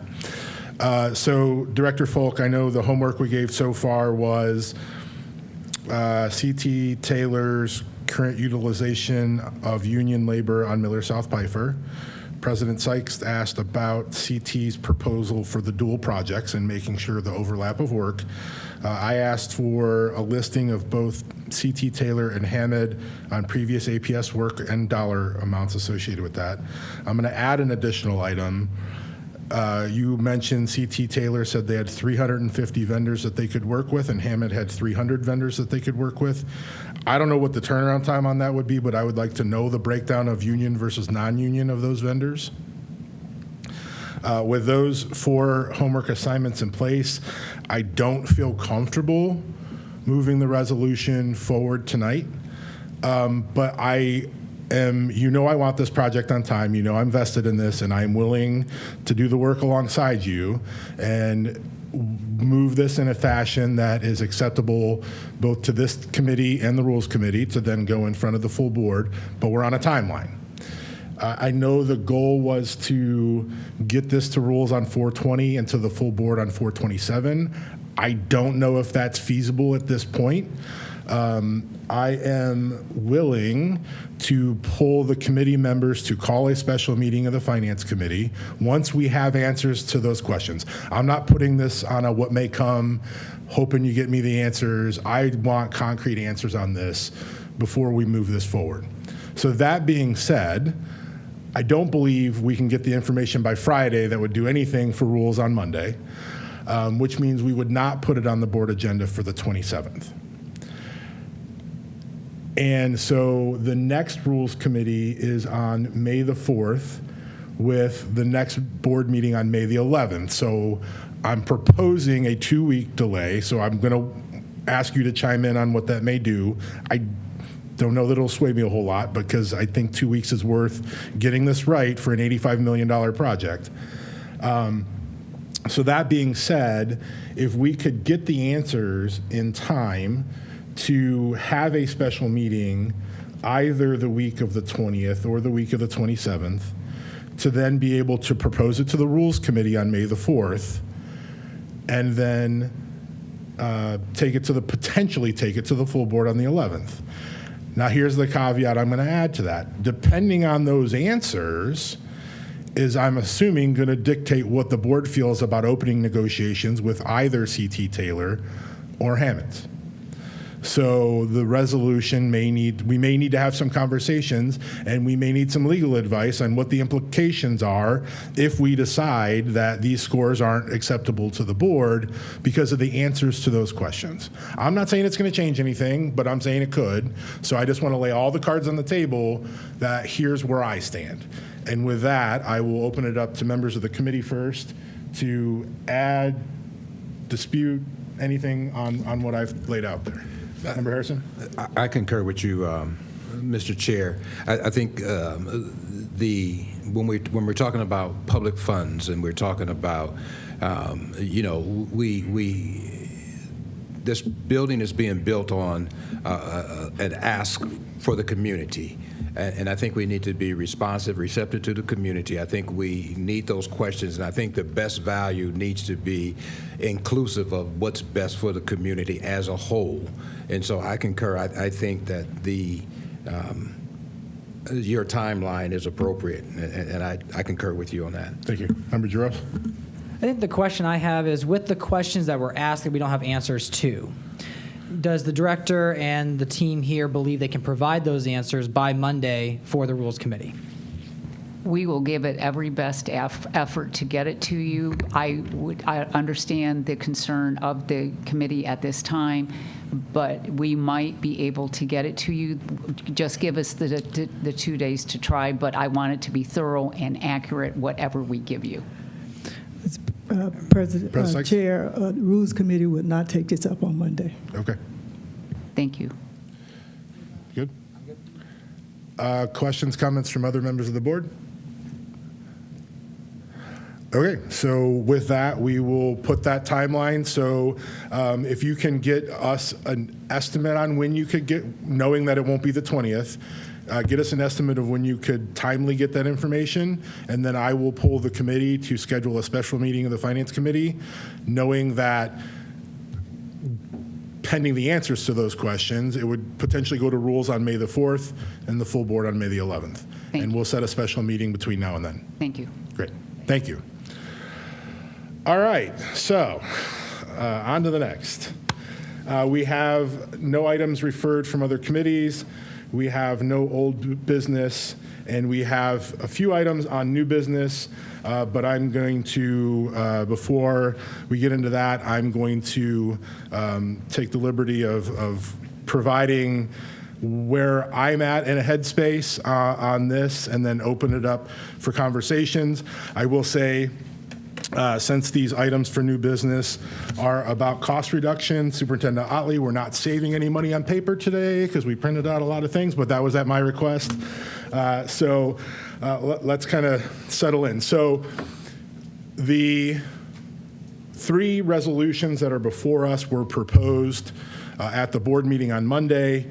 The board rejected those resolutions, and subsequently the resolutions were referred back to this committee for conversation, dialogue, debate, whatever we want to call it. So after that took place, I went back and did some additional due diligence as to what I believe the process to be. And as chair of the Finance Committee, that's the process I would like to describe to the committee, and then we can have conversations about what that means. And then, and as we do that, I want to have kind of a conversation about all kinds of things at once.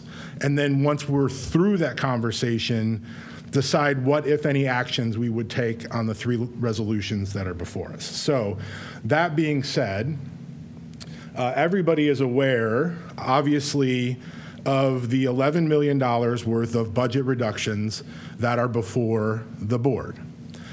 And I've said this before, and I think we are in a unique position with the timing of it right now, because this $11 million in reductions is effective in the next fiscal year. So fiscal year 2027, which begins on July 1st. So as we look at the role of the board and our role in approving budgetary items, I want to put it out there, remind folks, introduce it to folks, however that may be, whether it's the public or the board or whomever, kind of how this plays out and kind of how we got here. So the board, as it relates to the approval of an operating budget, which it will also be called appropriations, are governed under Board Policy 6231 and 6232. Those 2 policies basically or essentially state that the board is to be presented and approve an operating budget, which is the appropriations. And for this board, that happens in 2 phases. The board will be presented from the administration a temporary appropriations budget in June. As we look at fiscal year 2027, Treasurer Bowers and I have already had conversations. That first draft of a temporary authorization will come to this committee at our May meeting, as we need to present it to the full board for passage in June. So that temporary authorization essentially gets us through the first 3 months of the school year. So we try to make sure we have approved operating budget and appropriations for July, August, and September. Then in September, the administration will come back to this committee and come back to the full board for a permanent final appropriation for the fiscal year. At that point, this board, well, the committee first, and then the board will vote to adopt that budget, those appropriations, which at that point in time would be us voting on reducing that budget and that appropriation by $11 million, which the superintendent and treasurer have been charged with achieving. So that to me is kind of the path with that $11 million and how it relates to the fiscal year and operating budget it's going to impact starting July 1. As we have worked through this, we all know that that process takes time. We've been having conversations about types of reductions, what areas are going to be impacted since we, the three new of us, joined the board in January. And I jokingly say the superintendent's on version like 50 of these reductions, but I'm probably not joking at this point anymore, because in the various conversations we've had, the superintendent has made changes based on board input, based on staff input, and we've kind of run down into what the recommendations are. So in those two policies, it states that we approve a budget and appropriations, which I outlined, and we also approve a financial forecast, or what they call a budget plan. And this board approved, we have to submit that financial forecast to the state twice a year. They bumped the timeline up. It's February, which we just did recently, and August? Yes. So the second version goes in August. The version that this board approved in February for fiscal year 2027 was reflective of an $11 million reduction in expenditures in that forecast. And in the packet of papers, there is one that says financial clarification. That is in here. And we're not going to kind of pull it up and belabor it. The only 2 points I want to show is this slide deck shows the October 25 forecast and the February 26 forecast, and the difference. And the important part to look at is on the right-hand side under projected cash balance. You can see on the October 25 versus the February 26, the amount of projected cash in 2028 is larger in the forecast for February because we reduced expenditures by $11 million. And that's what allowed us to extend our risk of financial caution by a year. And so that was reflective in this forecast. The treasurer and I have discussed when they present the appropriation and operating budget to this committee and to this board for fiscal year 27, that those appropriation requests are to match to the forecast. And so at that point in time, we have already reduced the administration's ability to spend that $11 million because the appropriation does not exist. So when we talk about guaranteeing that the $11 million will not be spent, the timing for that is in the approval of the fiscal year 27 budget in June. It isn't about individual contracts, individual expenditures. Those kind of things happen every board meeting that we have, every committee meeting that we go through, when business affairs and the superintendent and the treasurer bring us contracts that are over thresholds prescribed in board policy, whether it's 10,000 or 25,000 or whatever it is. I know we're drafting a new policy, but the superintendent has to come to this board to ask for authorization to spend the money to enter into a contract. Whatever vendor they choose has to follow our procurement policy, and whether they got to get bids or publicly advertise or it's with a limit, that's all prescribed in policy too. So that's our control over what the expenditures are for and what the administration is spending it on. To get into the weeds of the operations of the district, to say you're going to cut, as an example, I forget if it was around $1 million, but there were textbooks we weren't going to purchase, or there were Chromebooks we weren't going to purchase, and it had a dollar amount to it. To ratify that in a resolution to say you can't buy Chromebooks because that's what you presented, in my opinion, is not in the board's authority or wheelhouse. We present the superintendent with a budget, and she has to operate within that budget. So that's to me, the operational piece of what the superintendent has proposed. These three resolutions are the reduction in force, which means we're eliminating positions. That is a board responsibility. It is dictated in policy 3131. But I would also say that in 3131, and I know we're revising all kinds of policies, and even the 3 that I'm referencing all need updating, but they are the policies that we have in place.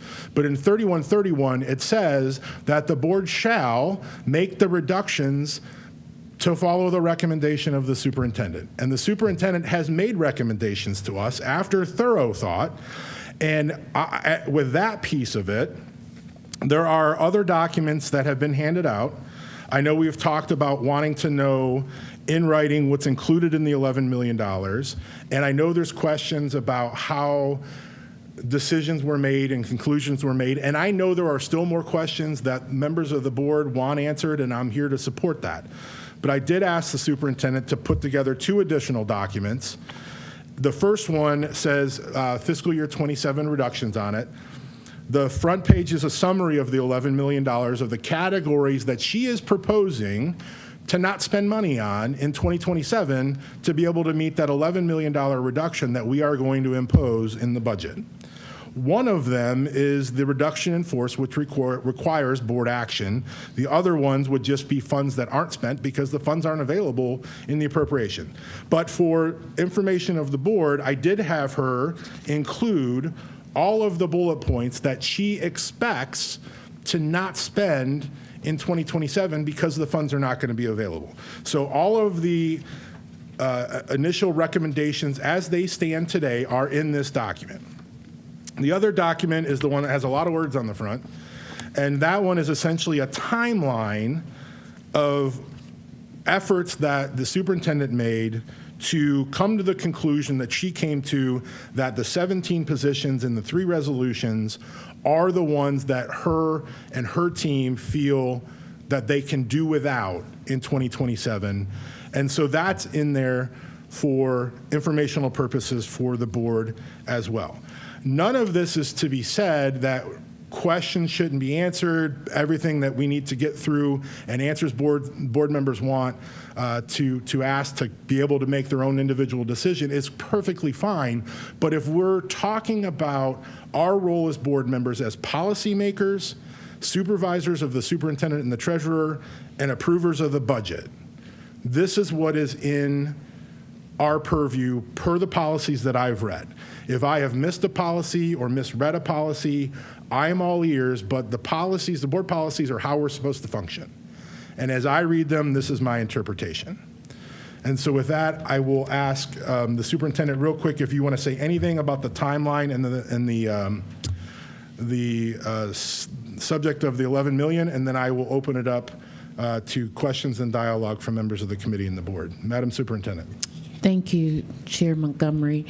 So just to reiterate and to maybe provide a little additional information, I know some of you had questioned that the most recent times that I presented to the board, it was around just the reduction in force. And so this lists everything as Chair Montgomery stated. And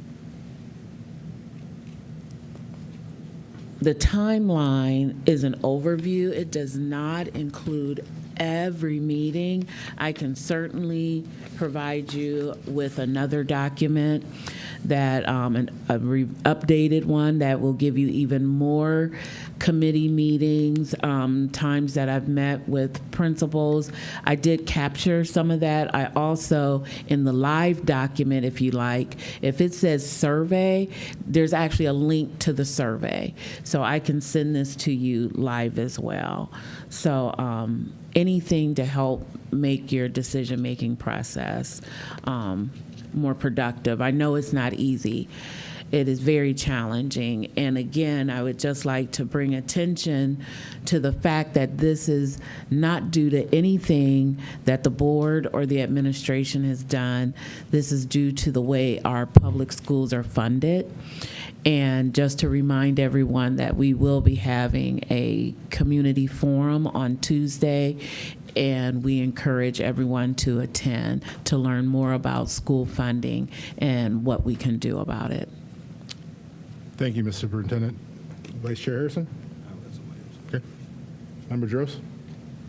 Sure. Well, first of all, I'd like to thank the chair for giving us the opportunity to discuss this matter. I know at the beginning of this process, my understanding was that the board sets the goal of what needs to be reduced, right, the $11 million. And then the superintendent and her team come up with the best way to fulfill that goal. And my thoughts were that it would come back to the board to see what the plan was and then to approve that specific plan. And when I looked at some of the items, actually, I do like this document because this is trying to tell us what the superintendent is planning for us to vote on, what they're planning for us to not vote on.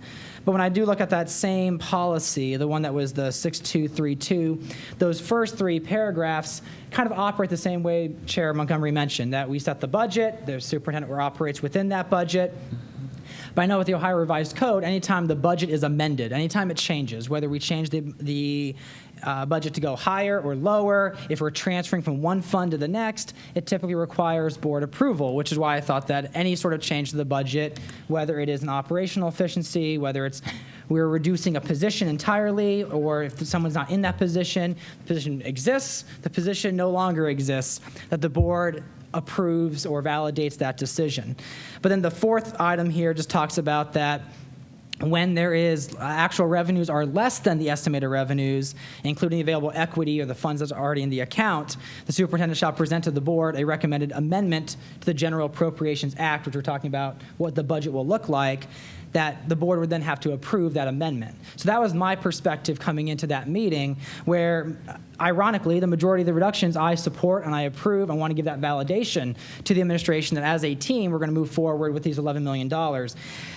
When hearing some of the comments about these reductions as they are, it's like an initial plan of what operation efficiency we want to do, but if we don't approve of them, can they change between now and July 1st? Can they change between now and October 1st? So it's just trying to make sure that when we're working with taxpayer dollars, when we say that we're going to do something, I believe that it will happen, but with that board authority, with that board approval of that change. So that's where I was taken back with only seeing 3 items, because even the one item that is being transferred, the career and technical education specialist, it's a transfer to the Perkins grant. I think that's a brilliant way of keeping this position, just getting it off of the general fund. But every time we transfer one fund to the next, we have board approval for. So I was surprised to see that wasn't proposed at the same time as the rest of the $11 million. That's kind of the thought process I had while approaching it from a procedural standpoint, just wanting to make sure that if this is something the board has to approve or should be approving, that we are doing our due diligence to make sure that we put our approval on it. Yeah. So I think I can answer a couple of those, and then if the superintendent wants to add to that. So the one example that you gave in terms of the transfer to the other grant, as long as we've already budgeted funds in that grant for salaries, there's nothing we need to do. She can transfer a person from one funding source to another, or it goes on the regular agenda, consent agenda, when we have those lists of transfers. But budgetarily, now if she wanted to transfer it to a grant that didn't have enough budget, then yes, they would have to come to us for an appropriation amendment. And so in the first part of your comments, you're absolutely right.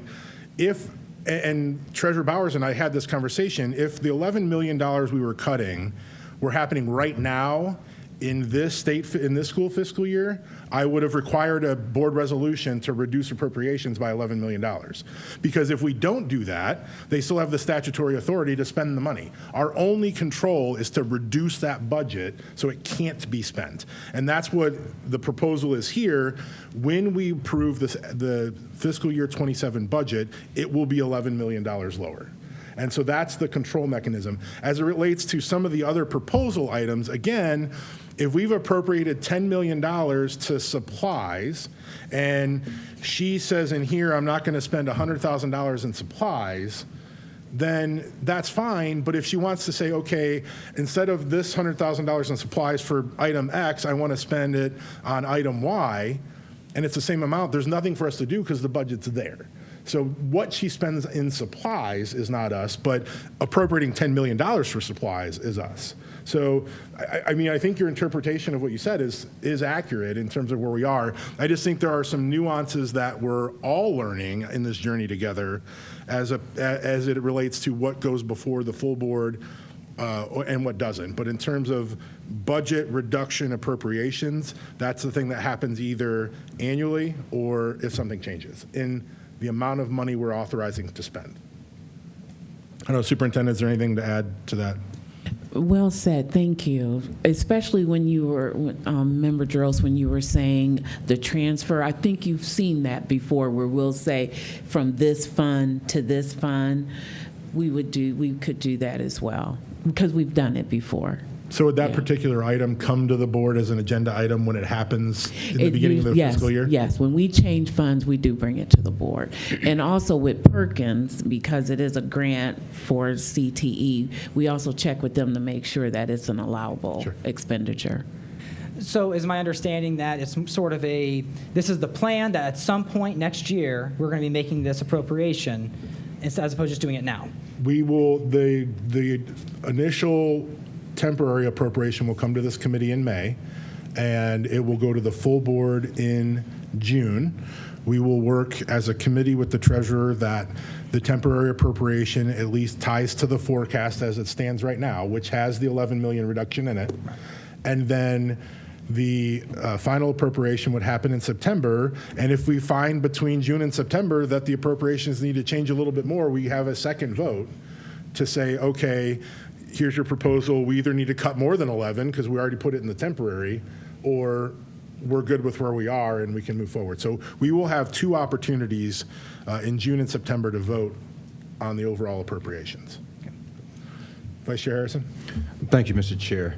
Mr. Chair, thank you for the background, and I want to give a little bit of background that I want to make it a little clearer here.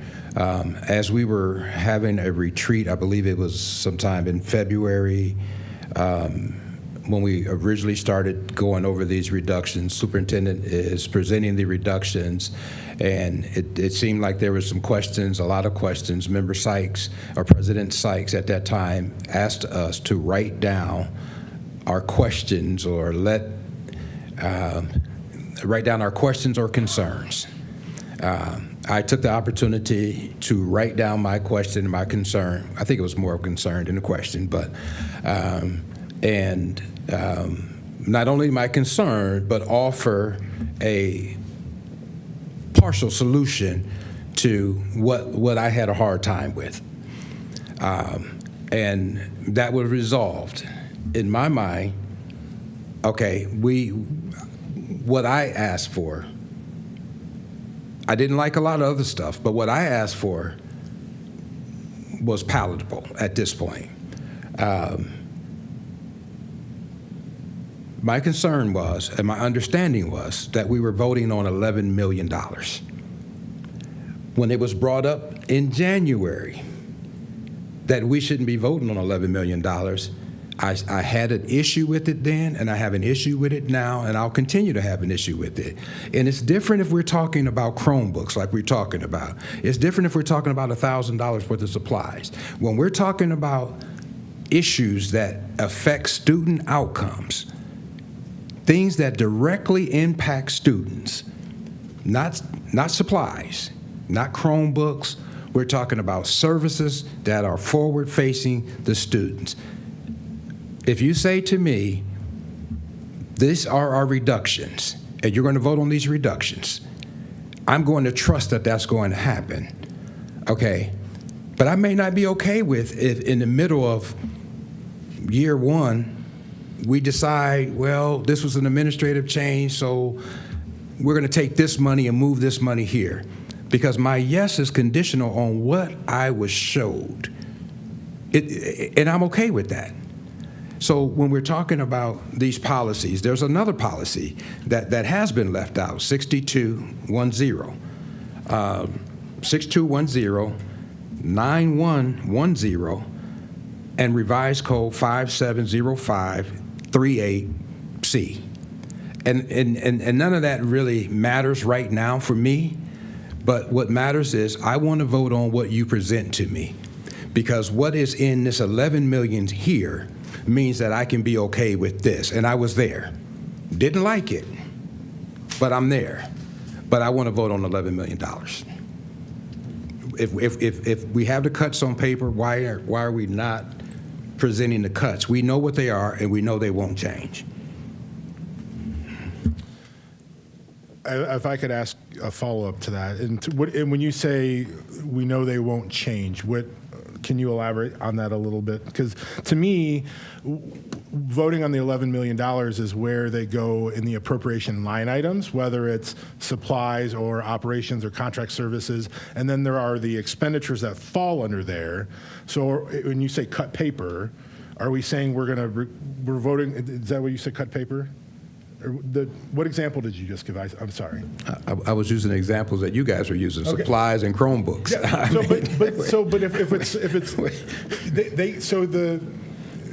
with the appropriation, she couldn't move $1 million from supplies to contract services without coming to the board. That's an appropriation adjustment.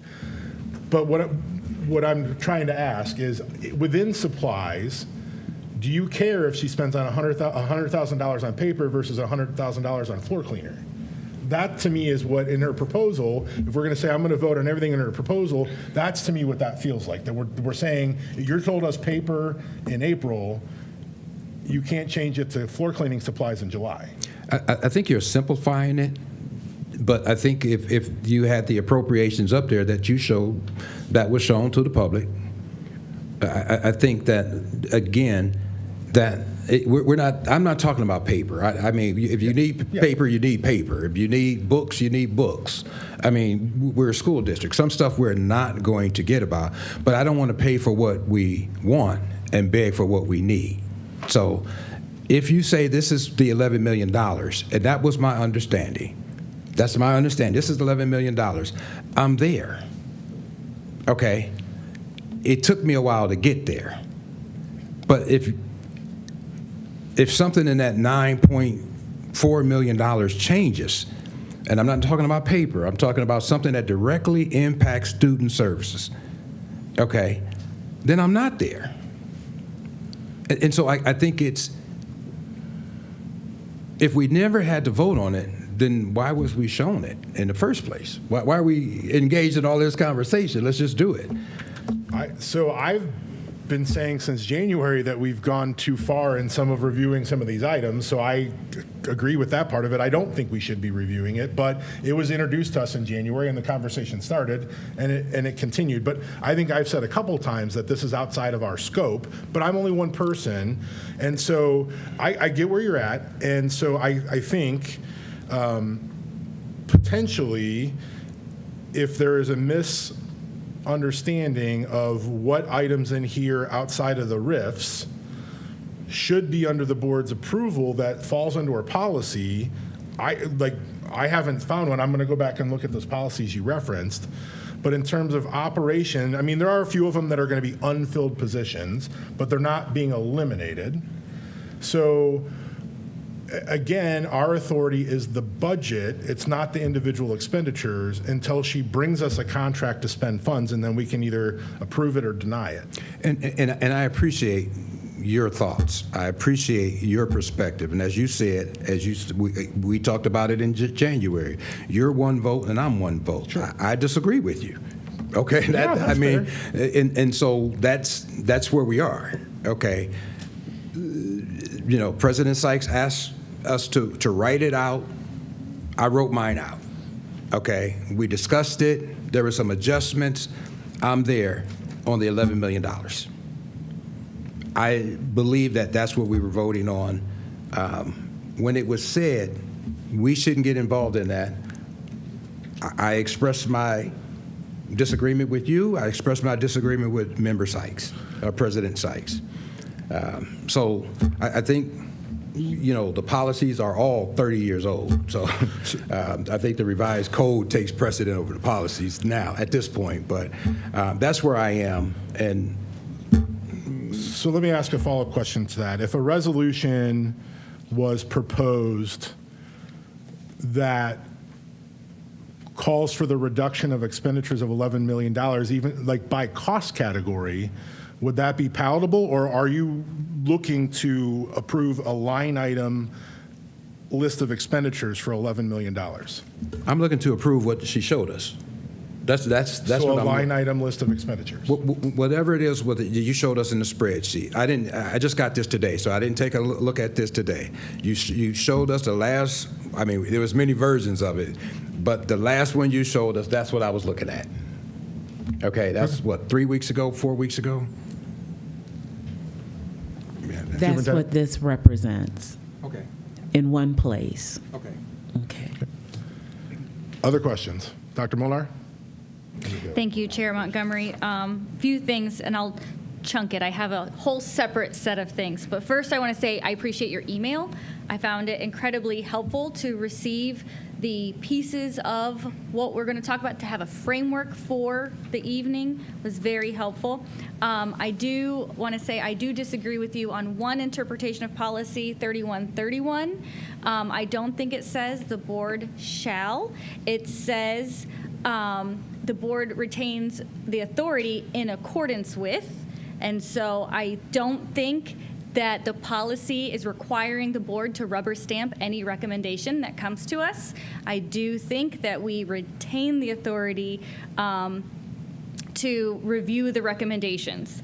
So that's one thing I do disagree with, but one thing that I want some clarification on is I hear, especially Member Harrison, with this $11 million package, when I heard your explanation of, we already approved it. And so I guess my question is, if we already approved it, what difference would a resolution make? And so then the next question is, if it's already authorized, if we don't approve the resolutions, and I think the resolutions were about 1.6 of the $11 million. It was a small portion. So does administration just need to find those elsewhere when it's not reduced? The reduction in force items require a vote of the board. So if we don't vote for the reductions in force, yes, the administration would need to find the 1.6 million somewhere else. In response to your comment about 3131, I was talking about the first line in paragraph 3 that says, in making any such reductions, the board will suspend contracts in accordance with the recommendation of the superintendent who shall, within the teaching field effective, give preference to first to teachers, and it goes through the right. So it's will and not shall, so I got the one word wrong, but so that's what I was looking at. But yes, you are correct. If these resolutions don't pass, and I want to get through the conversation before we may not do anything with them tonight. I'm just trying to have an open dialogue that we're all getting our thoughts and feelings on the table, what we're going to do. But yes, that would be the case. If we don't pass them, she was still charged with eliminating $11 million, so they would have to find 1.6 from somewhere else. Okay, thank you for that clarification. So that is a relief, because I do understand and I am aware that our district does need to find $11 million, and we are committed to $11 million. So that $11 million will happen regardless of what happened on Monday, 2 days ago. So that's helpful. The next thing I want to bring up is the fund source and the cost category, because as Member Harrison brought up, if we have the spreadsheet of things, and when we approved the appropriations, there were 7 categories of general funds. We have a lot of categories, a lot more categories than some districts. We have 7 categories of general fund. But when we received this version or the other spreadsheet version, there's 4 categories here, and these 4 categories, I don't know where these align to those 7, because it looks like 2 are salaries and wages, and then the other 2 are each of the other 4 or 5 categories. So seeing where this aligns to appropriations is very... So just a point of clarification, we've approved the reduction in the forecast submitted to the state.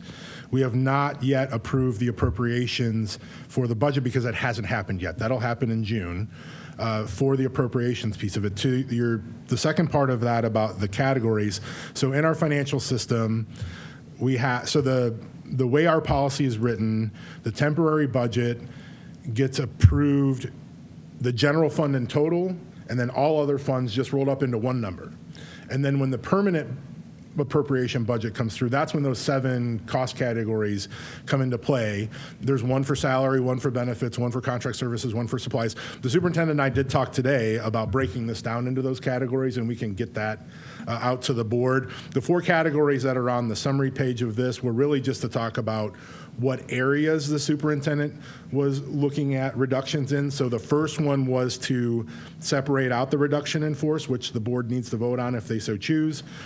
The second one was additional personnel costs that are only due to unfilled positions or realignments or optimizations. And then the last 2 were operational versus programmatic. And the programmatic may be, to Reverend Harrison's point, more the area of what might be impacting the classroom because they're but we can definitely take those and put them into the cost category. So that is a very good point. But the final appropriation that will come to the board in September will have the entire operating budget broken out into those categories. And the reductions reflected in here can be itemized into those 7 categories as a dollar amount.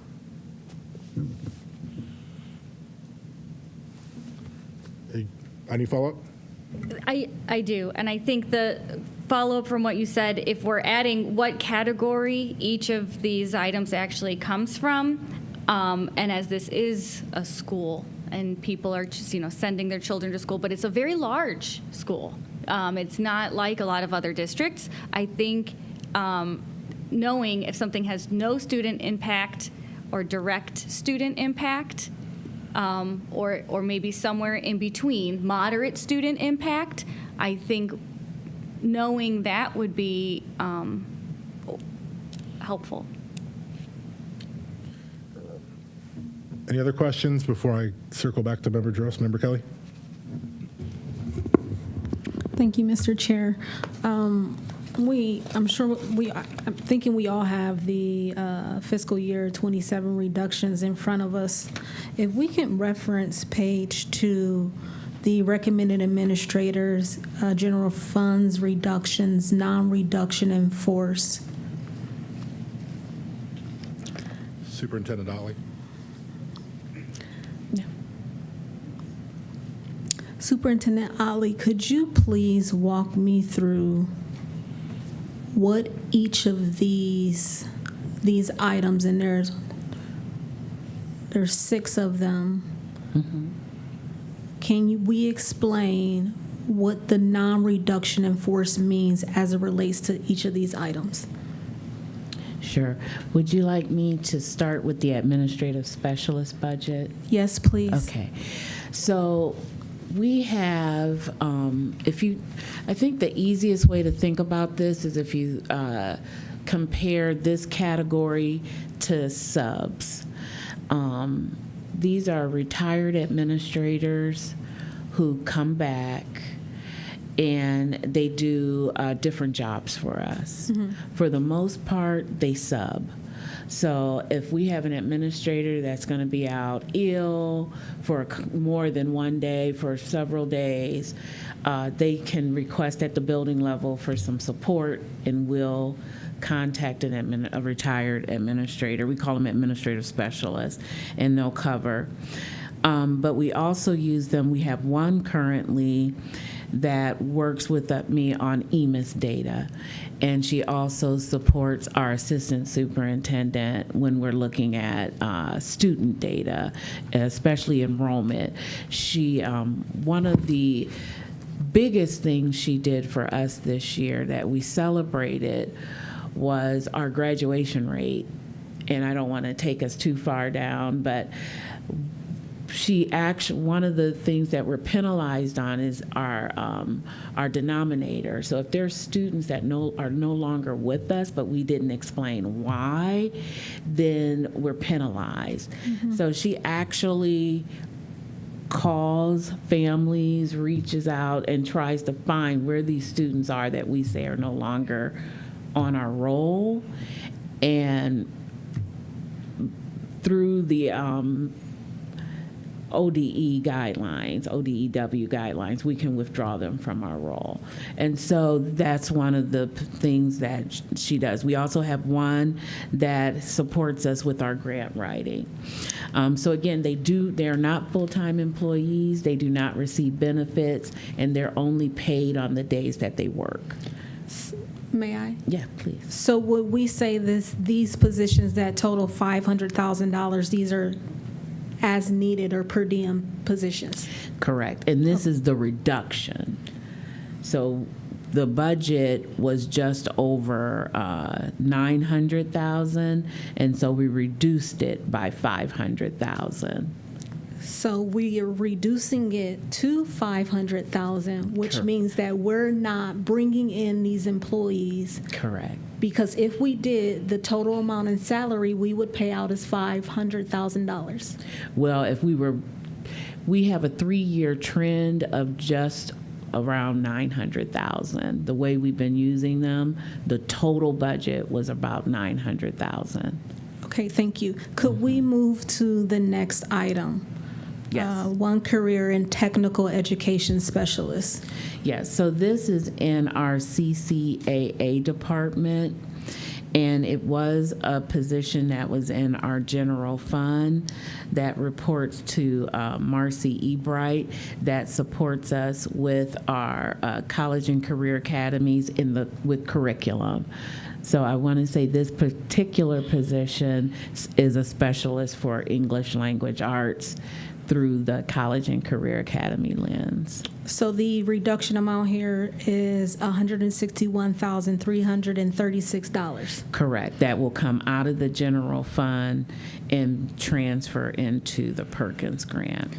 So we're not, this money, this dollar amount we see, this is no longer being pulled out of the general fund. Starting next year. Starting next year. Correct. Okay, thank you. You're welcome. Could we move to the third item, which is the 2 special education coordinators?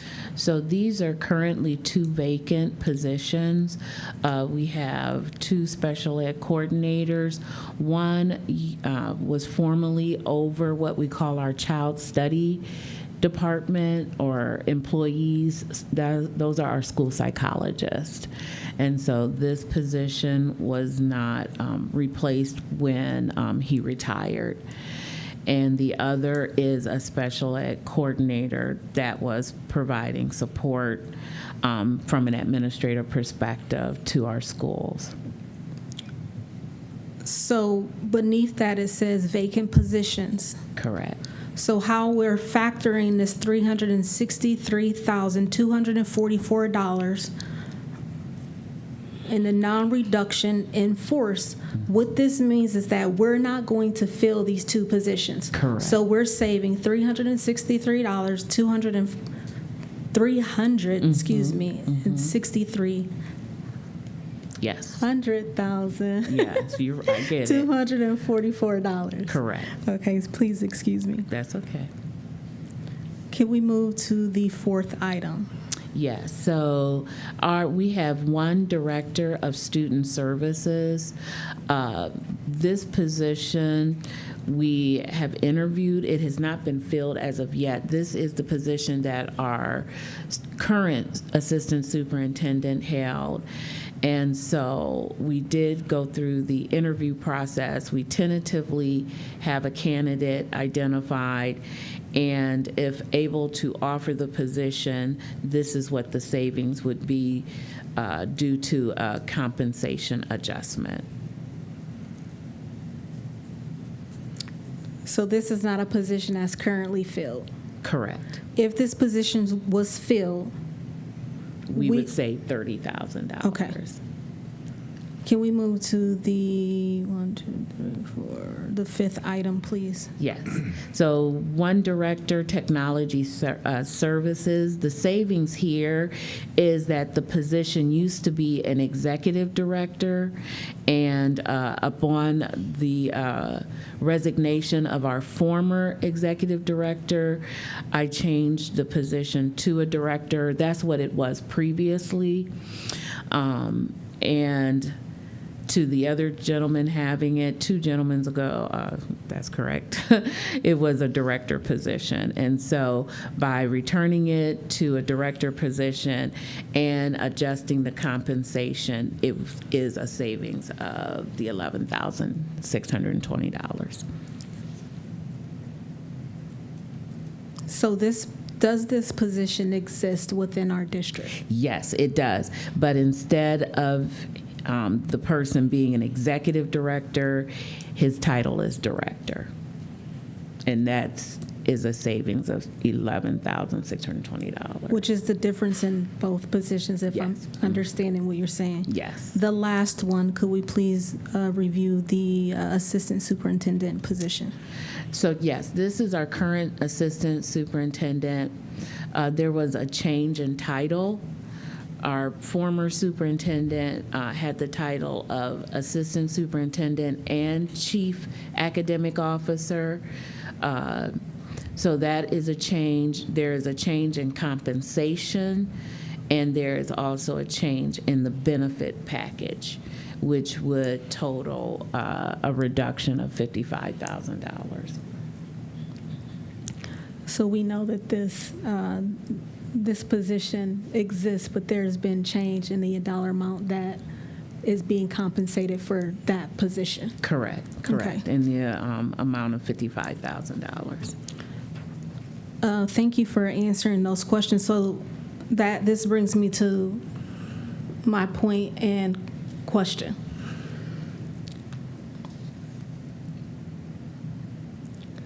The non-reduction in force that was presented to us, well, let me slow down before I say that. I do want people that's watching virtually, the individuals that are here now, see that we are working collectively through this. And I'm thankful that we were challenged to do the work, because this is us doing the work. Phil, I applaud you for leading this. I do think that the information you've provided, it does help. But we've said that the budget reductions have been shared with us almost 50 different ways. But it's been the same job positions presented 50 different ways. And when I made a comment that I didn't feel confident making a decision to support this, it's because I've been provided no other options as far as the reductions besides the same ones 50 different ways. Each of these reductions that's being recommended are a direct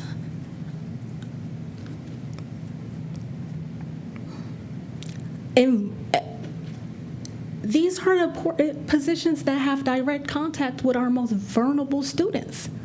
And this packet here screams those students that will be impacted by this, our students with IEPs, our students with that need that one-on-one time, our most vulnerable population that this district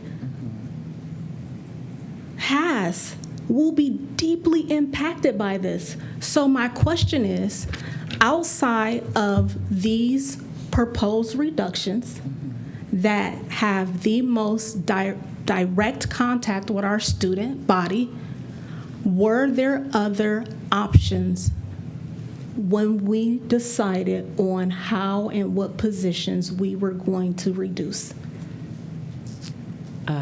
Yes, and I definitely do not have a problem sitting with you so that you can see the original reductions, because they're not here.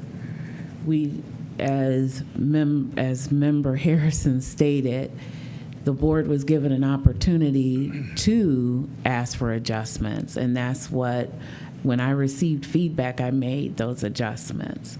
And so I can sit with you and go through all of the original positions, and you will see that there are many that are missing from here. And I will just add, because I believe I heard member or Chair Montgomery say, in some sense, I was kicking the can, because if you look under programming, you'll see the largest amount is our textbook adoption. That's over $3 million. The category itself is just over, 300, $3 million. And so because the state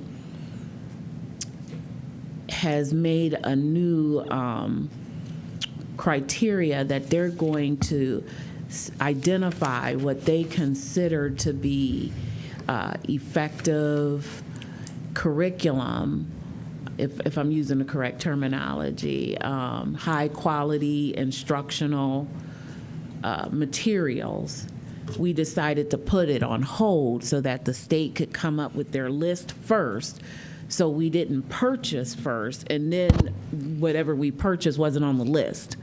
So by waiting, I was able to redirect this $300 million and take over $300 million of other reductions off the list. So that's what's missing from here, $300 million other reductions. And again, I certainly don't mind going through them. And this document, where it speaks about students with IEPs, it speaks to putting paraprofessionals into the classroom where students with IEPs are, because they will help support them directly.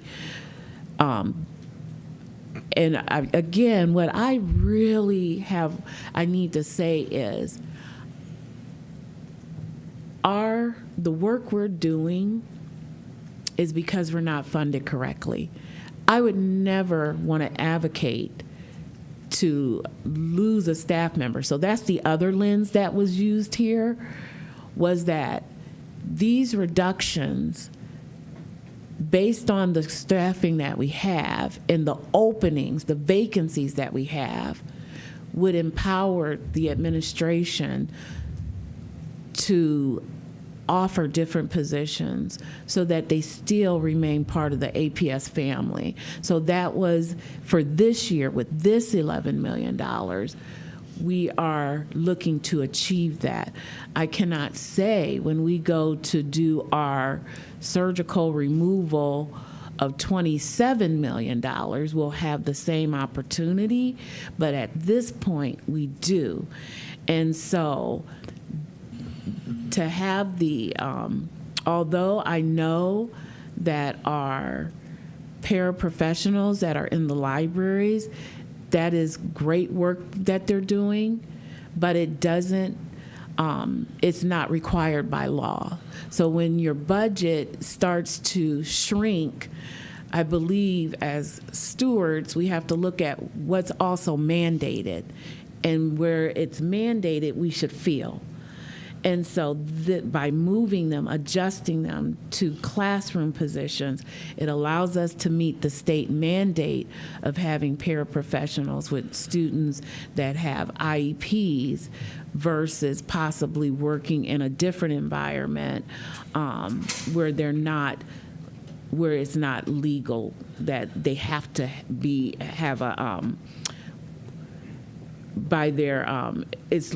it's mandated that our students with IEPs have services. And by moving our paraprofessionals, that will allow us to help meet more needs in the classroom. And that's what you were quoting, that's what that was referring to. Thank you, Superintendent Otley. No, thank you. You're welcome. I guess, to sum up my concern, these recommended reductions. All of them minus our non-reduction in force items, which totals $1,694,723. Even when I look at the recommended program general fund reductions,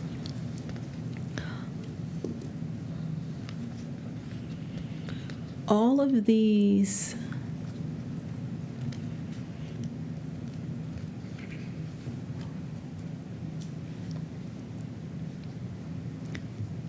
again, it's a specific population, a specific group of children that will be impacted deeply and potentially for the rest of their lives if we move forward with what is being recommended.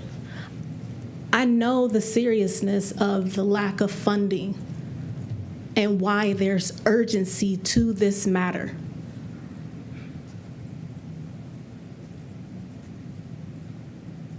But my primary concern is the disproportionate impact that these cuts will have on our most vulnerable students. Again,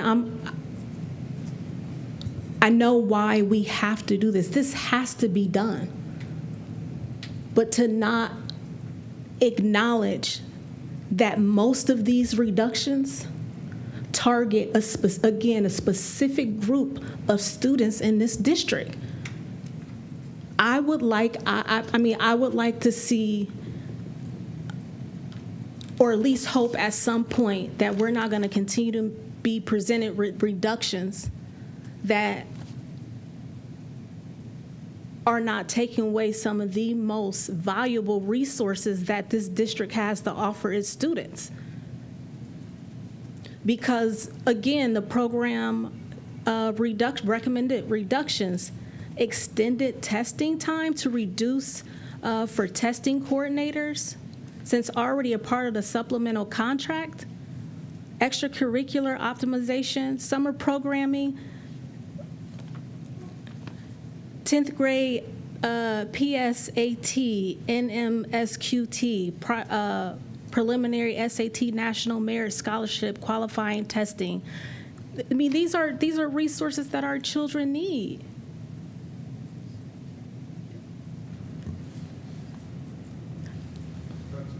Okay, I just want to make sure I'm going to just leave it at this, because I just want to make sure that we understand what it's saying, and that's not what it's exactly saying. Right now, for our testing, we looked at the trend on how much we were spending on testing, and we had put too much into the budget. And so this is allowing us to reallocate those, move the funds, because we had put too much into the budget. And so it was just correct sizing the budget. It's not that they cannot take the assessments. Most definitely our students will take their assessments, and there's funds in there equivalent to the number of students that over at least the last 3 years who took the assessment. So that our students who opt to take the assessments will still have the opportunity. I just don't want you to think they're not going to have the opportunity. As a district, we wouldn't do that. May I? Please. How I'm reading this, Yeah, that's why. I'm aware that this isn't taking the service away. But we're saving almost $3.4 million on optimizing these programs. So how are we saving money on them? And how is that efficient and effective for the students that truly rely on these services? So this dollar amount that we're looking at subtotal proposed is a savings. I guess I probably should ask if, and we don't have to do it now, if this could be explained to me. Because when I look at this, this is saying that we're going to save almost 3.4 million or 3.3 million, 3.4 million on program reductions for, again, things that provide additional assistance to students that need them. But keep in mind, 3.1 of that's textbooks that, again, the superintendent addressed as pushing into next year. So 3.1 of that 3.4 is purely just pushing textbooks off 1 year. Yeah. So Correct. in that particular example. Yeah. And if I may, I do want to comment that I'm very glad, and I hope everybody notices that we're having this in a very open and transparent way. And I know, Member Kelly, and for the others, that the timeline and summary is a new document, and the list of reductions, while most of them are recurring items, and we're not going to take action on the 3 reductions enforced today. I would like to reiterate what President Sykes said on Monday about getting unanswered questions asked.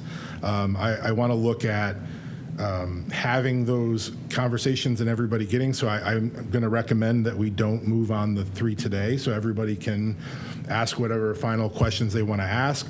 We need to look and see what resolutions come back, whether we act on those eventually or don't, what sort of a resolution comes in.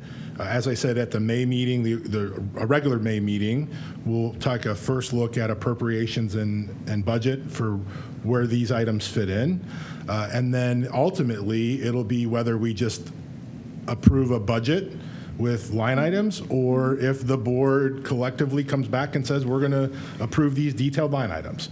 I don't know that we're all on the same page with that, so I think kind of hashing that out right now maybe isn't the best way to finish that. So I'm happy to continue on with line of question, but I just want to kind of throw that out there to take some context of we all have a little bit more homework to do, but I wanted to have this first hash at that conversation. Are you good with that, Member Kelly? Yes, thank you. Thank you. I know Member Jaros has a follow-up, but President Sykes, I wanted to give you an opportunity if you had any questions before I give Member Jaros another quick shot. Member Jaros. Okay. So I think as we move forward, my main thoughts were just making sure that as a board we're practicing the right governance. So when we see $11 million of reductions, my hope is that there's a clear, easy to see, easy to follow plan. And the district has provided that plan. They have the way in which they're going to accomplish these reductions. What I'm hearing when we're not voting on them is that it's basically a soft plan, that this is what we think we're going to do, we can change it, we may or may not do it. And so I'm looking more for that, well, what is the plan that we're going to do to meet the $11 million of reductions? And I know that the RIFs, they never went through the committee first, they just went on the agenda, which caused confusion to me as to why are we only doing a portion and not the entire process. And so when we look at, well, what would we be willing to vote on or approve? If this document was submitted to the agenda, I have a feeling there would be a high chance of its having success. Because I think this is the plan that we're going to move forward. And then when we were budgeting, as Chair Montgomery mentioned, if at that time the administration goes, well, we did say we wanted to do this under operations, but we have a better way of going about it for the budget and wants to change it, I am sure the board will be willing to change it. But I'm looking at, for now, the plan moving forward is what? And if we take a look at what we've proposed, I think it's a good plan. There are some things that I know there's challenges on those 3 items, maybe looking deeper into, but overall, there is a clear plan moving forward, and I'd be happy to support the plan moving forward, but the entire plan, not just a fraction. So that's the main point I was looking at. Thank you, Chair. President Sykes. Thank you, thank you, Chair Montgomery. I can answer the question why the RIF went on the agenda without coming through the committee is because after we met several times and the superintendent asked, how did you feel about it? And the response to the superintendent was, we don't know what you're going to ask us to vote on. So she submitted the RIFs. That's why they came on to see. And so clearly at the last meeting, the response was, we don't want to vote on this. So because we are a policy body, that's how we express our opinions, we vote. And so when you voted on it, you voted not to move on it. So after that, as the president, I like to use committees, so I forwarded it to the Finance Committee so that you can tell the superintendent and the community just what it is you want to vote on. Because as you recognize it, and as Member Kelly said, all of these affect our students in serious ways. But the question is, what are the cuts that the superintendent can represent and present to us that will not affect our children in significant ways? This is a school system. So every position is important. Otherwise, we would not have those positions. So this is a very difficult situation that we're in, and we're in this situation because we have not received fair funding allocations that we were requested, that we had agreed upon, the legislators had agreed upon that we would receive. And as Member Molinar speaks on a weekly basis, when we look at rules, we are constantly having funds passed through this district that should stop here with us, but because of the legislators, and I have all kinds of respect for legislators, but they have decided that that money is not going to stop in Akron Public Schools. And so that money comes through and it keeps going. Not to even mention transportation and what it means to this district and how much money we have to send out to individuals that do not come to Akron Public Schools.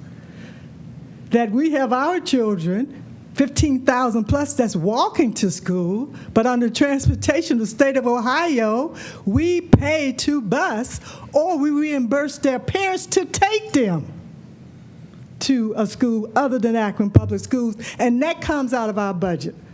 So this is not an easy process, and there is not one reduction that will be represented in any budget, in any reduction that will not hurt our children. Let's be clear on that. But if you have some ideas on what those reductions should be, bring them forward. That's why we're here. Bring them forward. Let the superintendent know, if not this, then what? If not these, then who? But now we must act. Let me just ask the treasurer to remind us why we must act.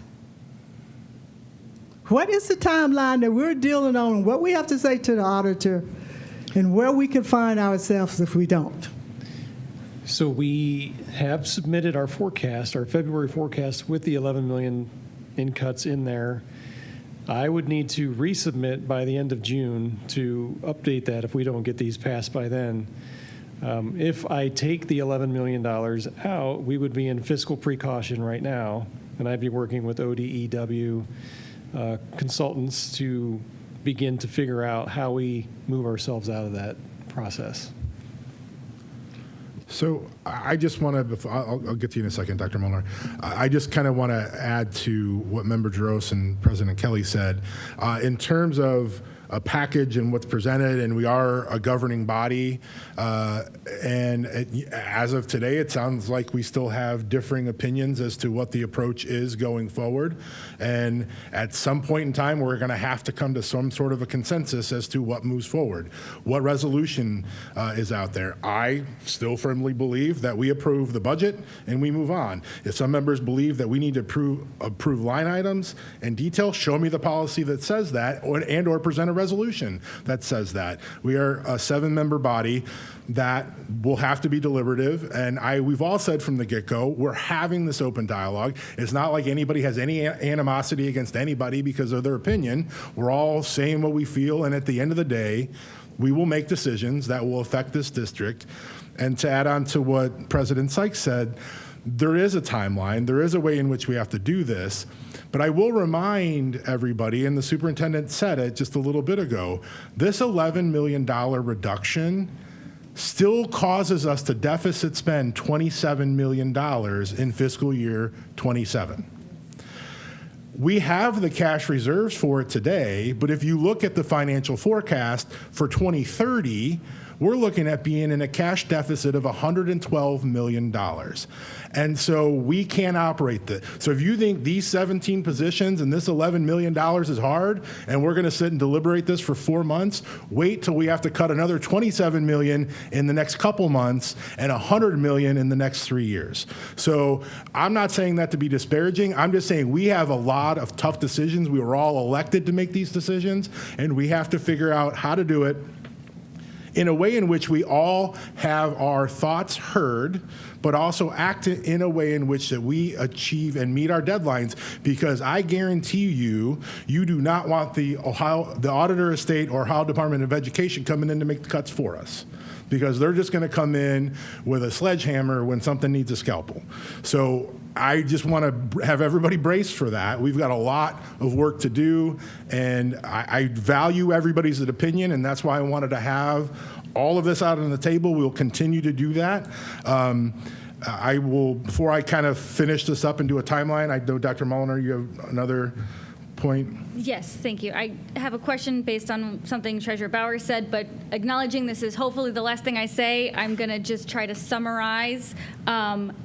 I hear Member Kelly about the direct student impact that all of these RIFs have. Yes, I hear President Sykes that everything we do is for our kids, but when parents drop their kids off in a building, a lot of times they think of everyone that's in that building is interacting with their student. They don't realize, we had student success before this, what happens in this building until they come here for something like Student Success Committee. And so one thing that I wonder is what non-student facing positions were considered? What are the options that were considered?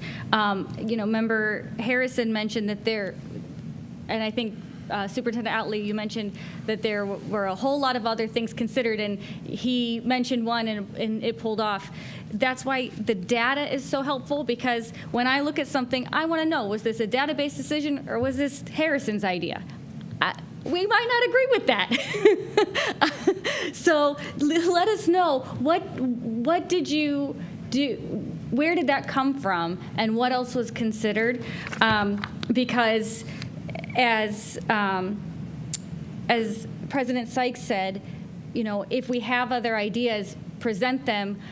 I'm very curious, especially of administrative positions, because I don't see the non-student facing positions on here beyond this page. Sorry, just got a new one today here. So when Treasurer Bauer said if we do not act by June, we might have to submit something else. But what I heard this meeting start out with tonight was Member Montgomery saying, Chair Montgomery saying, we already acted. And so I don't understand. I'm lost again. If we already acted, what do we need to act on by June? And if we just continue these recommended administrator non-reductions in force, would we need to act by June? Treasurer Bowers. So we acted when we approved the forecast at February 28th, by the 28th deadline. If we don't stand by those numbers that I put in there, now they've moved that way up on us. That's why we had to do it so early. It used to be in May. Now it's February. So we had to act quick right after this board, assembled pretty much. Yeah. But if we don't stand on those numbers, then I have to change that. I have to tell the state that we've we've had some changes in our ideas on the budget, and now we're going to change that. And he mentioned the appropriations resolution that's also due by the end of June, the temporary. That will match the forecast next year. It's a new requirement by ODW, but we're gonna do that anyway. So so those two things will match then. So they will both have to be modified. If we don't get these through now, we're going to have to modify it to match what we're actually going to do. Does that answer your question? Go ahead. No, so we're being asked to do 1.6 in staff reduction in forces, but we already have 1.1 in administrator non-reduction in forces that we're not voting on.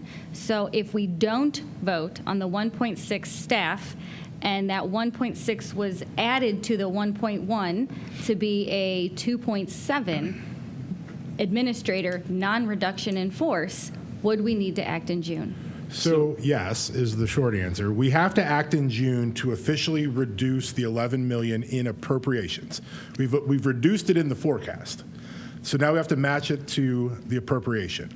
If we do that, the superintendent no longer has authority to spend that $11 million, regardless of any of this $11 million plan, because the next step is if we reduce the appropriation, and we do nothing with this, she still has the authority she has to reduce spending by $11 million.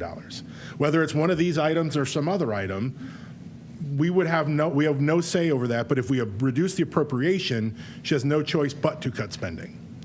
She cannot, if we do not vote, do a reduction in force of the 1.6 million because the board did not take action for her to do that.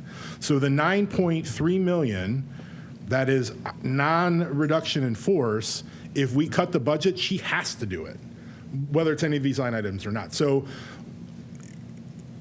it just depends on the order in which things happen, will depend on how we go. The forecast, as updated in February, to the treasurer's point, has the 11 million. If we change nothing, I would expect and propose to the committee and the board that the appropriation budget match that forecast.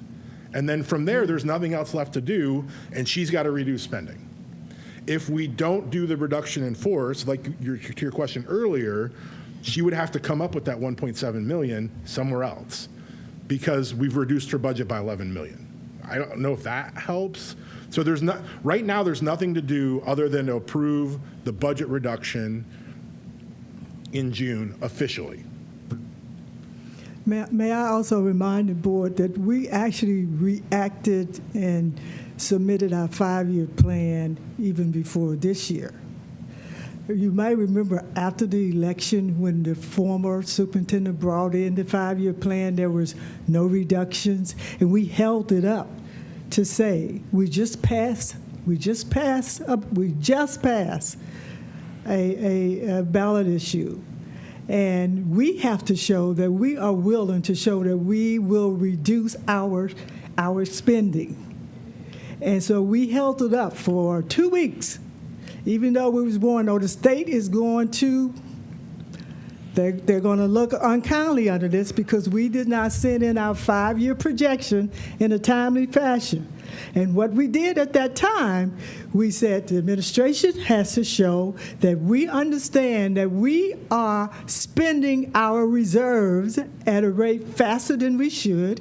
And if we were not using reserves funds now, we would be working in a deficit. And so we have to continually show that we are understanding that we have to cut. And so that's how we came up with the $11 million. Remember, right after the election last year, we said we are going to do $11 million this year. We're going to do $27 million this year. We submitted that plan to the state. And if we don't do this, then the state is going to hold us responsible for not living up to what we said we were going to do. And that's how you get in pre-warning, fiscal warnings, because we are not doing what we said we were going to do because we supposedly recognize that we are spending our reserves at a higher rate than what we should. And if we don't stop the spending, we are running this district at a deficit, which we cannot do. We cannot do that. So if we don't show these reductions, we will be running this district in a deficit. And that's when the state has the right to come in and take over this district. So we started long before this year with this 5-year plan. Yeah, and in terms of delaying and those kind of things, in terms of a path forward, and I think Jaros is twitching over here, but I'm giving this 10 more minutes. I am shutting this down at 9:30. Let me just say that. But I'm going to get my last part in first. In terms of a timeline, I want to continue this, but I please implore everybody to ask the questions of the superintendent, the treasurer, myself, whomever you need to get to ask, and work with one another, obviously not breaking sunshine laws, but to have conversations about what's out there. I'm not going to be overzealous and say we're going to meet some sort of timeline on this, but we do have a hard timeline. So I will say that we already talked about scheduling a special meeting for the CMR for North.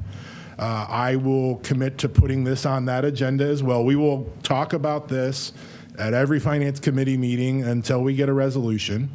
I will schedule whatever special meetings of the Finance Committee I need to until we get a resolution. We will make that June deadline, one way or another. So we will put it on the agenda. We'll continue to have these conversations.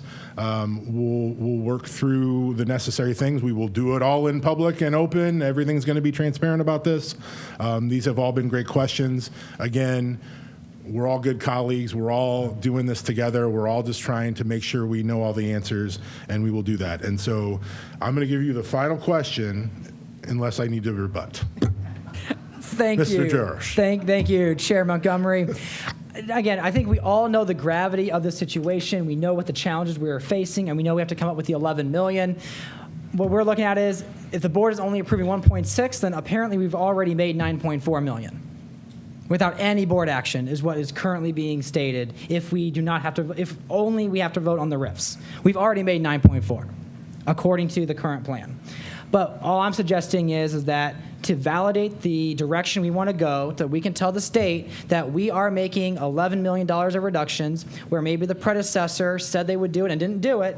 All we're saying is this is the plan that was laid out in front of the board on how we as a district are going to reduce by $11 million.